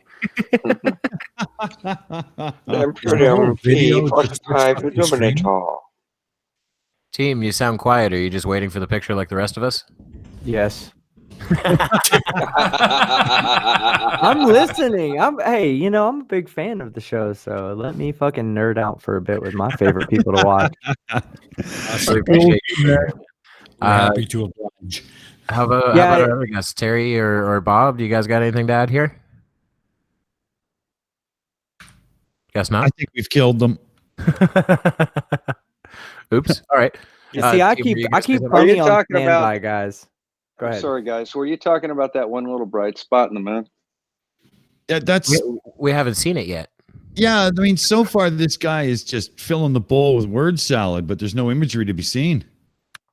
Okay, because I saw the one where they claimed that they saw Mars in the middle of the moon. I'll withhold judgment until I see whether or not this is the same picture, because I already know what the other one is. I mean, it was blatantly obvious. Good luck with that. It was magic. Because the moon can selectively turn on its lights in specific patterns based on when it wants to do it, because that's what the book says. Yeah. You know that, right? The ring is near. The ring is near. Where is it? My precious. One ringy dingy dingy. Oh, dude. Well, that is so old. It is. I know. Funny. I was a kid when it was one ringy dingy. Oh, I wonder how many people will know that. All right, quick have poll. no How idea many what you know guys what that came from?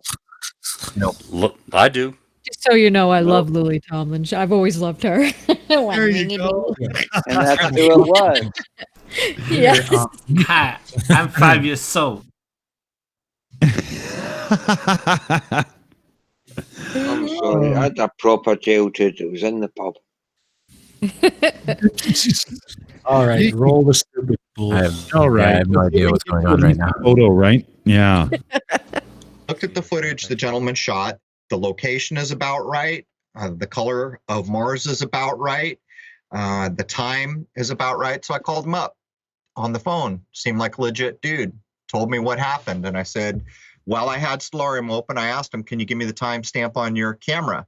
And he tells me 1900. What does that even mean? And I said, well, that's military time. And that is clearly wrong because you were shooting in the morning. That would be 7. It was some minutes after 1900. So I'll just use 10 minutes. I don't remember the exact minutes right off the top of my head. So say it said 1910, that would be 7 p.m., 10 minutes after 7 p.m. So it looks to me like what happened is his camera is 12 hours off when the camera time was set, which would actually make it 7 a.m., 10 minutes after 7 a.m. When I look at Stellarium, it's all very close. Here's the problem. Even though the video was shot in 2K, it's a bit bouncy and the focus is a bit off. And it's not shot for long. And again, he told me it was freezing. Someone else later told me it was well below zero in Western Canada this morning. So here's what I'm going to say. It renews the conversation that I want to have about the moon. I still have the predictions I'm about to make again and describe. I want to say I love, right, when someone gets ready to present evidence and they're like, this is definitive evidence here, guys. This is like your entire belief system is about to be changed. But before we show you this evidence, let me go ahead and tell you that it was cold outside, so he was shaking. So what you may be missing, the evidence that I'm pointing at that you might not actually see is probably going to be because he's shaking. And then there was a weird cloud that, you know, we couldn't see with our eyes, but when we pointed the camera at it, it just was gone. Like it was so gone. Like we don't understand. Like there's this, you know, it always predicates with that. And this is exactly what's happening. So guess what? It's probably gonna be bullshit, guys. Mm-hmm. It's a very wow. Your donger makes my dinger sound fucking ridiculously small. Damn, I was just getting ready to ask Bull to speed that up so we can actually get to the fucking picture. Well, I was just gonna like fast forward it now because like they gonged it out, and I just like I want to see this picture. Let's see what he was talking about, even though it got gonged. I'm predicting he never shows the picture. And it was logical. We have a winner. I might have picked up. I just scrubbed through the whole video. It doesn't change from that screen till the very end. That's fucking pathetic. Welcome to the most successful podcast out there. The most successful podcasts out there are the ones that tell you through your radio listening ears, look at this picture. Exactly. On the morning radio said, "Did you see that?" Yeah. Right out of WKRP, something like that. I am so angry right now. Well, so really, Bull, you can't actually find a picture, like he was just gonna bullshit the whole time and that was it? That's it. He's literally. What you think we do on SOS, man? Shit. Holy crap. Holy. Static picture, guys. You know what? Oh my god. This is at 400 speed. Can we just hold a vote right now to vote Tatty off for making us watch a podcast? I'm voting Tatty off the island, guys. That was seriously the most infuriating video I've ever watched. I am so like quietly angry right now. You're seriously? How long is that video? 22 minutes. 22 minutes? It's a half hour. No. It's a short video, though. Remember that. It's a short video. I wonder what his long ones are like. Jesus Christ. Oh my god. 22 minutes talking about a fucking image that you never show. Okay. So I want to ask the panel members something here, okay? And legitimately, honestly answer me this. How many of you guys have actually listened to a Flat Earth podcast or a Flat Earth broadcast or anything like that for more than an hour and a half? Oh, never. Yep. Never. Anybody here? Is there a yes here at all? Yes. Bob, there is a yes. Tatty, you're good. Seriously? Hold on 1 second. I want you to hold your opinion off for 1 second. Bob, have you ever watched not a video but just a podcast where they're just talking to each other? Seriously? Yeah, seriously. You've never watched one No. like that? Okay, good.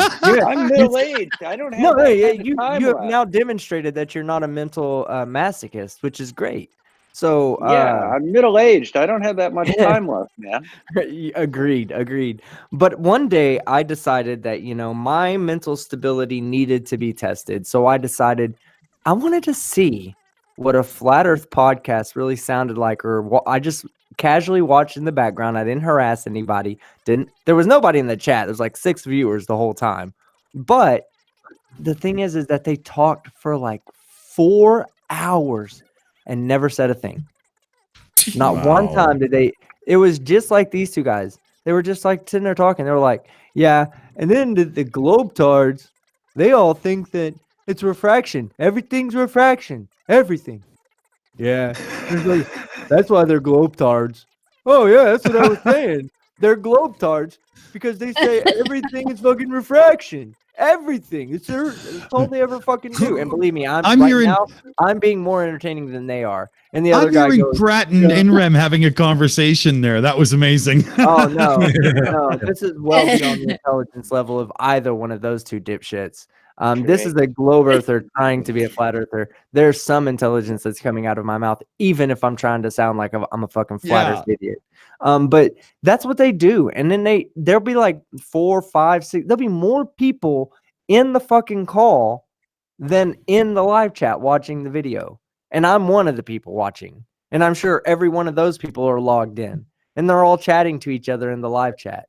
And I'm just like, how boring must life be for you to be a flat earther? Have no fucking, hey, for some reason, families canceled Christmas 5 years in a row backwards, and it's already told you that indefinitely Christmas is canceled. The moment you stop being a flat earther, guess what? Oh, look, we're going to invite Johnny back to Christmas. You going to be talking that flat earth bullshit? No, he promised. He says he doesn't believe it anymore. Little they know, Johnny shows up and says, yeah, no, it's not flat.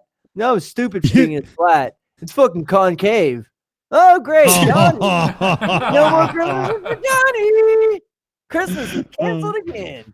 Yeah, no, stop being a fucking flat earther. Get a real life. Stop spending 5 fucking hours talking about fucking refraction when you don't even know how to fucking spell refraction. Yeah. When you don't know what it really is to begin with. Like, oh, shit. Oh, yeah, this stuff drive you crazy. I do want to go back to that whole thing, though. The only reason Tatty said he's watched one of those flat earth streams like that is because he watches Miss Tits live all the time, right? What's her name again? Professor Mensa. Funbag.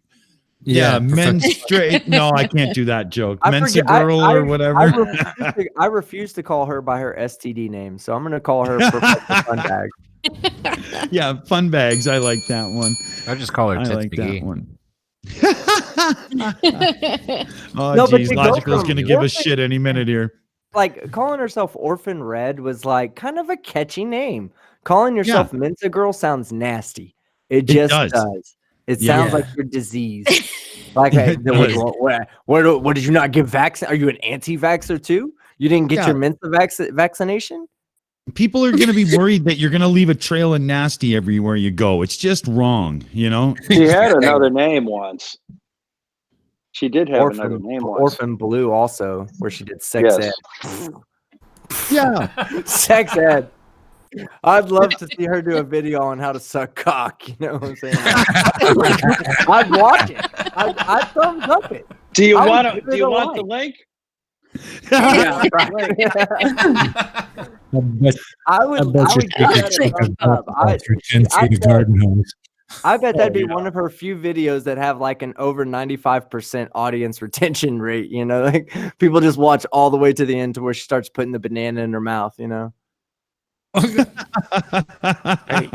don't think I'm ever going to go to sleep again the rest of my life. Your hand. Oh my God. The picture you just put in my head just gets me so frightened. I doubt that I will ever sleep. Ever. Again. Redheads give me fear and loathing now. Holy.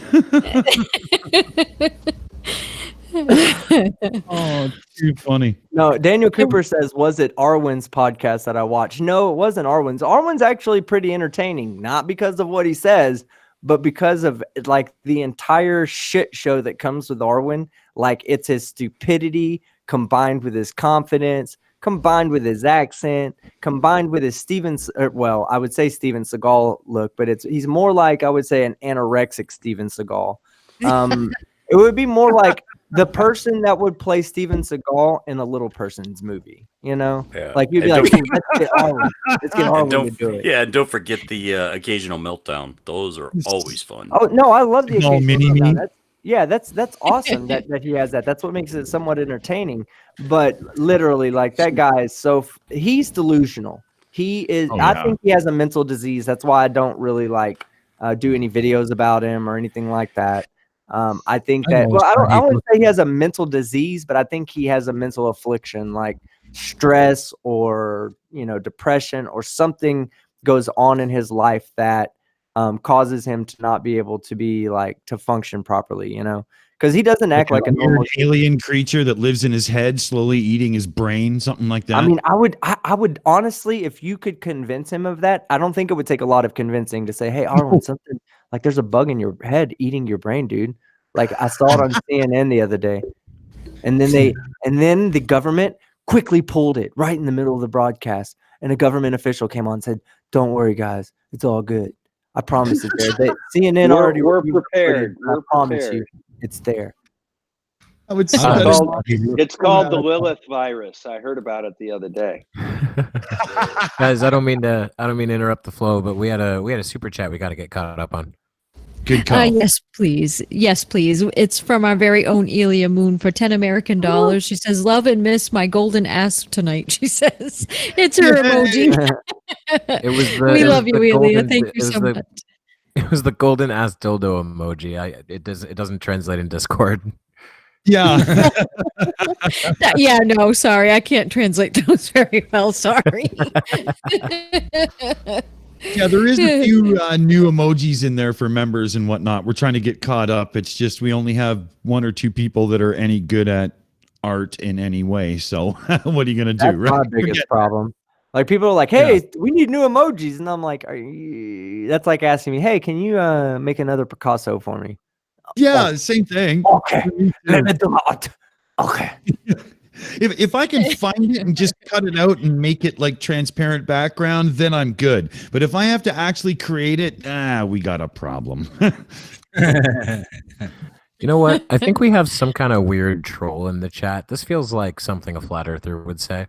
Willie Fister Incorporated, he said, I want to grow up in a non-librarial family. I think he means liberal. Yeah, Willie Fister's a cool dude. He's not a troll at all. No? Okay. No, Okay, not a good. troll. What does that mean? Okay. I just don't understand what his message means. Maybe he'll let me know.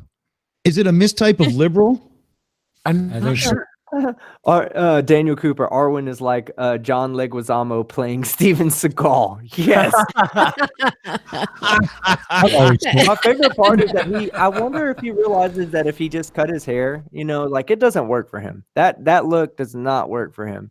Especially when you see him on like the Globe Live tour or whatever, and he's wearing like a leather trench, or not even a leather, like just a black cloth trench coat that goes down to his fucking ankles. Like he looks like he's fucking getting ready to go psycho on somebody. He needs to fucking cut his hair, get him a nice modern day haircut, go apply to a job. Don't tell people the earth is flat until you've been there beyond your probation period where they have to fire you with cause. Don't do it. Because at the end of the 90 days, they're going to be like, oh, hey, Arwen, yeah, thanks for working, Arwen, for the 90 days, but we just don't see you fitting in around here. Yeah. I mean, that guy must be a fucking menace everywhere he goes. Right? There's no way that things wouldn't just set him off. And, you'd be in the lunchroom at wherever you're working with them, and somebody would mention something that was in the news, and he'd instantly mutter under his breath or something, kind of like Hitler did coming back from the First War and stuff. Like, I can only just, he would just be that guy who's always discontent and everything's like, oh, if you're foolish enough to believe that. And he would just be that fucking guy, Yeah. It's just like with him. Okay, if you look at these people, especially, and I'm not talking about everybody, it's both flat earth and glow earth. If you look at a lot of these people, you just can't get behind what they say. I mean, they're just not motivating you to believe them at all. Even if I was a flat earther, I'd be bored as fuck with with Arwen. I would love watching fucking Nathan Oakley and Quantum Eraser and all them. Not that I don't think they're right, but I think they exude a lot of confidence, you know? Yeah. So if I was a flat earther, that would be who I would follow, not Arwen. Arwen's he's not even a beta male. He's like a gamma male, you know? No, yeah. He's a beta male to a beta male. All the beta males get together and they laugh at Arwen. You know what I'm saying? Yeah. Like he's a lost slipper to a beta male, right? I mean, yeah, he's not even the guppy. He's the bacteria that the guppy eats, you know? And the guppy's getting eaten by all the fish in the sea. And when the guppy now, green algae. Now I perfectly understand Mr. Willie Fisterink, because he was saying that's Arwen's statement from one of his meltdowns. So that was something Arwen had said. Now it makes perfect sense. No wonder it was in caps. Now it makes sense. Yeah, because he's screaming. Yeah. Every time I see Arwen, I think of like a dehydrated Eric Dubé. No, you know, I used to think the same thing about. I used to think about as Arwen. I used to think that same thing with Daniel Pratt. I'd watch his videos and go, "Look at this guy." He used to fucking cry and complain about all the other flat earthers attacking him, and not like with him. It's a soap opera. It's a drama. Like right now, he's got a huge hard on for fucking Sean Hawkins. So like every third video is about Sean Hawkins. I know because I have a downloader that automatically downloads every single one of his videos because I want to see him say something so fucking stupid that I can expose him every chance I get. Now he says a lot of stupid shit and I can't fucking keep up with 30 videos a day. It's just impossible. I have a life. I have to work. I don't, unfortunately, also live in a garage, so that the 30 minutes of, you know, it takes for him to make a video and post another one, and then I have to watch it. If I try to go do something, anything like tie my shoes, there's going to be a new Daniel Pratt stupid video posted. I literally have to do the same thing he does. Live, eat, shit, bathe. Well, not bathe, but live, eat, and shit right in front of that fucking water heater. Right next to that still unframed door, as many times as I've joked about him being, he talked about, I'm so, well, flat earthers, here, look at these tools that I'm fucking learning how to build all this table. I'm going to teach my kids how to make fucking stinky sock candles. Why don't you fucking teach them first how to be responsible adults and fix your fucking frame around your goddamn door? Finish painting your fucking ceiling. Put some goddamn spackling on the fucking holes in your wall. Clean the shelves that you so proudly fucking emanate your fucking stupidity in front of.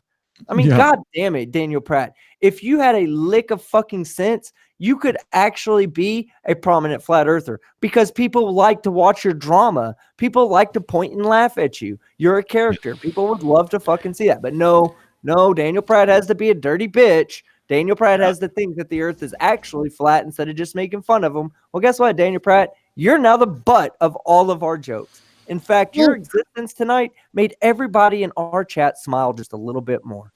Oh, yeah. I mean, how long does it take before the guy like just steps up to one level next in some kind of, don't just yell at your phone, but, you know, I mean, you can edit videos on a phone. Like, just do something. Fuck. Dick, but he can't take any steps. He's tied to the water heater.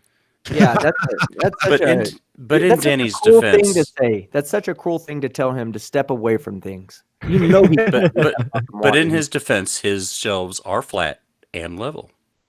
You know, with his level of level here, we're using a different word. Now I'm confusing the shit out, and they're like, "Wait, his water finds its own physics." You know, his level of intelligence is just so far below any fucking, you know, moderately accurate amateur carpenter that I doubt those shelves are either level or flat. Yeah, no doubt. Maybe. Just had to try to sort of make a joke. Yeah, Now, the only video he ever put out that actually kind of torqued me was when he was doing the little flat earth lesson with his son and getting his son to parrot that shit. You know, that kind of pissed me off a little bit. And it's like, yeah, I mean, sure, you got the right to teach your kids anything you want, but, you know, you're homeschooling them too. You're really not giving them the opportunity to go to a real school and hear real science either. So, yeah, I'm pretty sure he does. Ouch. So, hey, we gotta have burger flippers in our fucking world, you know. Yeah. Yeah. Unfortunately, here's the unfortunate fact. Okay, you in the future, I do see us going towards more of a mandatory income for people. Right? It's not something I believe in or anything like that, but I do see it happening. You know, we're going more towards automation. We have to figure out what we're going to do about all the jobs we're taking away from people. You know, there's an argument to be made that there's, well, what about the jobs in robotics that it's going to open up? Well, let's just be honest, guys. Do you want someone at Burger King that's flipping burgers now being the person that's working on the robotics that's responsible for making your food? No. Yeah. You don't. I don't want INREM in there on the Positronic Net program. No way. Right. So I wouldn't trust him to figure out a meat tube. They have electrolytes. Yeah, they have electrolytes, exactly. But what it is that I think that unfortunately it's going to push our, a generation or two from, my sons, really, my son's kids, maybe their kids are all going to be under this this umbrella of security that is the guaranteed wage that's going to eventually hit our country. It's in the foreseeable future. We rely on efficiency. Robots are efficient, humans are not. It's just I don't eat cheese. Do you know how many times I have to take a fucking burger back to fucking anywhere I get it to remind them that I asked them for no fucking cheese, even when it's on the receipt? Why? Because they have fucking minimum wage workers back there. People who aren't equipped to fucking work on robotics, who can't get a fucking hamburger order right. Okay. Exactly. This is the reality that we're dealing with. And you know what? McDonald's, Burger King, Wendy's, they see the benefits of having automation. You'll walk into a McDonald's right now, there's a fucking a little thing, a wall there that you can type your order in on now. Yeah. A kiosk. You can type your order in, pay for it, and just wait for them to call your fucking number. Right? How much longer until they take away the people who are actually flipping the burgers and replace them with robots who are more efficient and will get your order right 100% of the time? Yeah. Now, what are we going to do about those jobs, though? Are we just going to leave them and make them homeless? No, of course not. We're going to tax the businesses that use robotics over humans, which they're going to be okay with because their efficiency goes up. They're just going to pay the taxes because they're going to make more money in the long run. And we're going to have a bunch of people running around being fucking flat earthers. Because if you're a fucking 9th grade in school, what's going to motivate you to be any better than what you already are if you're at the bottom of your class? Exactly. Fuck it. Yeah. I'll just take my free wage and be happy with it. Yeah. Yep. That's the truth of it right there, man. Absolutely. I think that's a pretty good wrap for the evening, wouldn't you say, Kevin? I mean, absolutely. Yeah. We're going to end up putting ourselves in a position where the stupid are comfortable enough to go and be stupid. I'm not sure that's right, but we'll see how it plays out. We're reaching an interesting tipping point in society. I'll say that. Does anybody want to get some final thoughts in on all the stupid we saw today, or any of the interesting conversations we had? Yeah, check out my fucking debate on Modern Day Debate. It's the guy said he was bringing evidence for God and quoted the Bible the whole time. And, no. So let me just say, none of y'all on the panel watched the debate, did you? No, not yet. Okay, I'm not upset by it or not anything. I mean, you don't have to lie to me or anything. Better fucking watch that goddamn shit. Anyway, so he said, and this was so hilarious to me. His arguments were based on a Bayesian factor that he was using for Bayesian statistics. Okay, so basically, he would take a piece of evidence that he was given, that was a piece of evidence from the Bible, that he would then determine whether or not the validity of it was based on a scale, like a probability scale, right? So he would say something and then go, and that has a Bayesian factor of 1. And then he would say something else and goes, and that has a Bayesian factor of 2. And then he would say something else and go, that has a Bayesian factor of 50.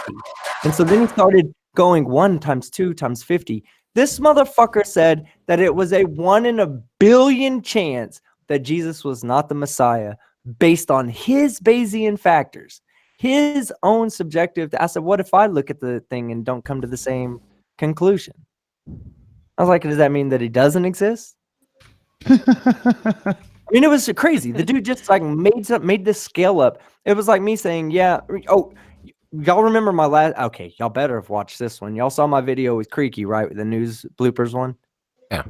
Okay. Oh, yeah. So, when we were doing tidies and dings, that was us just throwing a value on something. Yeah, that's what that guy did. He said, this is a pretty important factor. So what I'm going to do is I'm going to throw the Bayesian factor of 1 million on that one.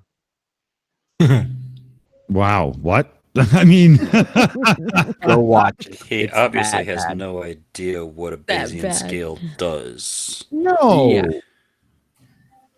Yeah, it was pretty stupid. Wow. Well, I know what I'm watching tonight then. Anybody else? Any kind of last thoughts? Wrap up? Anything at all?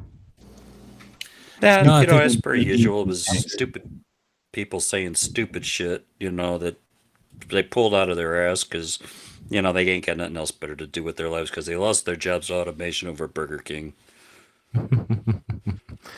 Yeah. What's his name there? Willie Pfister. He had a good comment there. Dudes flipping burgers right now will be changing oil on the bots flipping burgers coming up. So yeah, maybe it'll work. I'm telling you now that that's not how it's gonna happen. What's gonna happen? Because you got to remember, robots can do any job that a human can do more efficiently, by definition. Right. Yeah, So when you need an oil change, they will have a robot for that or some kind of automated process for that. Nothing will be run by humans. Well, I can't wait for Wally's arrival myself, so why not, right? I don't know. I may have to draw the line at robotic surgery. Robots. But speaking of robots, how about this one? When you order through Amazon or eBay, we'll have drones in the back of a van that's driven automatically by self-driving vans. It'll drive around all over the country, and they'll have a bunch of drones in the back. The roof will open up or whatever. The drone will fly out with the parcel and drop it on your front doorstep. Yeah, nobody needed to be no human interaction. And Amazon will have less wrecks from all this. They'll have less missed deliveries. Everything will become more efficient. It's a beautiful thing. It's a beautiful thing that we have that's going to change the way we operate in society. We're going to have Johnny Cabs. Johnny Cab. No, we're a lot closer than you think. All of Uber is geared. Of Uber is geared towards automating the cars, and we have self-driving cars almost. Like Tesla is breaking the lines on that. So people, you can let go of the steering wheel on a Tesla for hundreds of miles if you have the right roadway. Yeah, the system isn't ready for monitored usage yet, but at the rate it's growing, it won't be too long before you do have an autonomous car that won't screw you over. Right. The problem is you take it, you're in your autonomous car, sipping your Chardonnay or whatever the hell you're into. Right. And you come around a corner and you got a few school kids crossing the street. On your left, you got a group of elderly people going home from lawn bowling. And on the right, you have a deathly big drop. And the car does the math and says, sorry, buddy, but you're the expendable one, and pitches your punk ass over the edge. I'm not sure I'm into self-driving cars. Yeah, there's a philosophical debate to be had of that. We talked about it on the Non Sequitur show a while back. What's the responsibility of the car? I mean, when programming the car, how do you program that car? Because the car, if it just notices mass, not even number, but just mass, then it might mistake something to be more valuable that's not more valuable. I would say like an elephant crossing the road. Let's say there was a literal elephant that was escaped a zoo and was walking across the road, and it just happened to walk in front of your Tesla, and the Tesla says, well, that's a big group of mass right there, and this little group of children over here on the right is not very big group of mass. Right. We can probably plow through that little group of children with less damage to biological mass. Well, that's an immoral decision in my opinion. But how would the car know? If the car's only using sonar and radar, then how would it know? But if you get into the realm of facial recognition and stuff and start putting some cloud computing behind these cars and whatnot with all their cameras and sensors, I actually think that we could pretty reliably determine elderly, child, middle-aged, and blah, blah. Yes, we could. Until the car becomes self-aware and decides it likes elephants more than kids. No, it decides it wants to be paid for the fucking ride. When I became self-aware, I liked elephants more than kids. Go ahead, Booleanenator. I'm sorry. I was going to say, at some point, I think we're actually going to have to separate motor roadways from pedestrians, walkways, roadways. They're just going to have to be completely separate things. Like, if you're walking and there's a roadway, there's a way to get over it every so often, but you can't actually cross where the traffic's going. That's what they do in airports with trains. Like, we have trains. Yeah. Trains are going to be automated before cars because you don't need to steer a train. That's right. Booleanenator, was it the non-sex show where they had that discussion? I thought it was that I saw it there. I forgot that you were even in the call to refer to you that. Yeah, I forget which episode because I've done so many. But yeah, it's just okay. Yeah, it was there. I think it's a great moral discussion to have. I mean, you have to program the car to do something. You can't just let the car hit other things. So it has to be able to identify danger. But there is a theoretical moment where the car will do the math and decide that its own occupant is the one that's got to take the one for the team. I would rather trust my own ability to drive to say, you know what, I think I have a better one and I could save us all. I want the chance. Absolutely. Yeah. I think there's an interesting discussion to be had, but we've run over our time here. All I'm going to say is that the self-automation or automation presents an interesting world, and if it goes wrong, there's always the Butlerian jihad. We can always rebel back against the thinking machines and make ourselves super geniuses. But with that, I think we've had some fun, stupid tonight, and some very interesting conversation. I want to thank Terry. I want to thank Team and. Who's the other one? They've been quiet in the back. Oh, it was Bob the Science Guy. That's why, because he had to step away. He had to get back to work. Real job. But yes. I do want to thank everyone for coming. It's been a great show. And say goodnight, everybody. Good night, everybody. Good night, everybody. Good night, everyone. Oh, can't forget. Thank you so much. Flip side. We can't forget the no. No.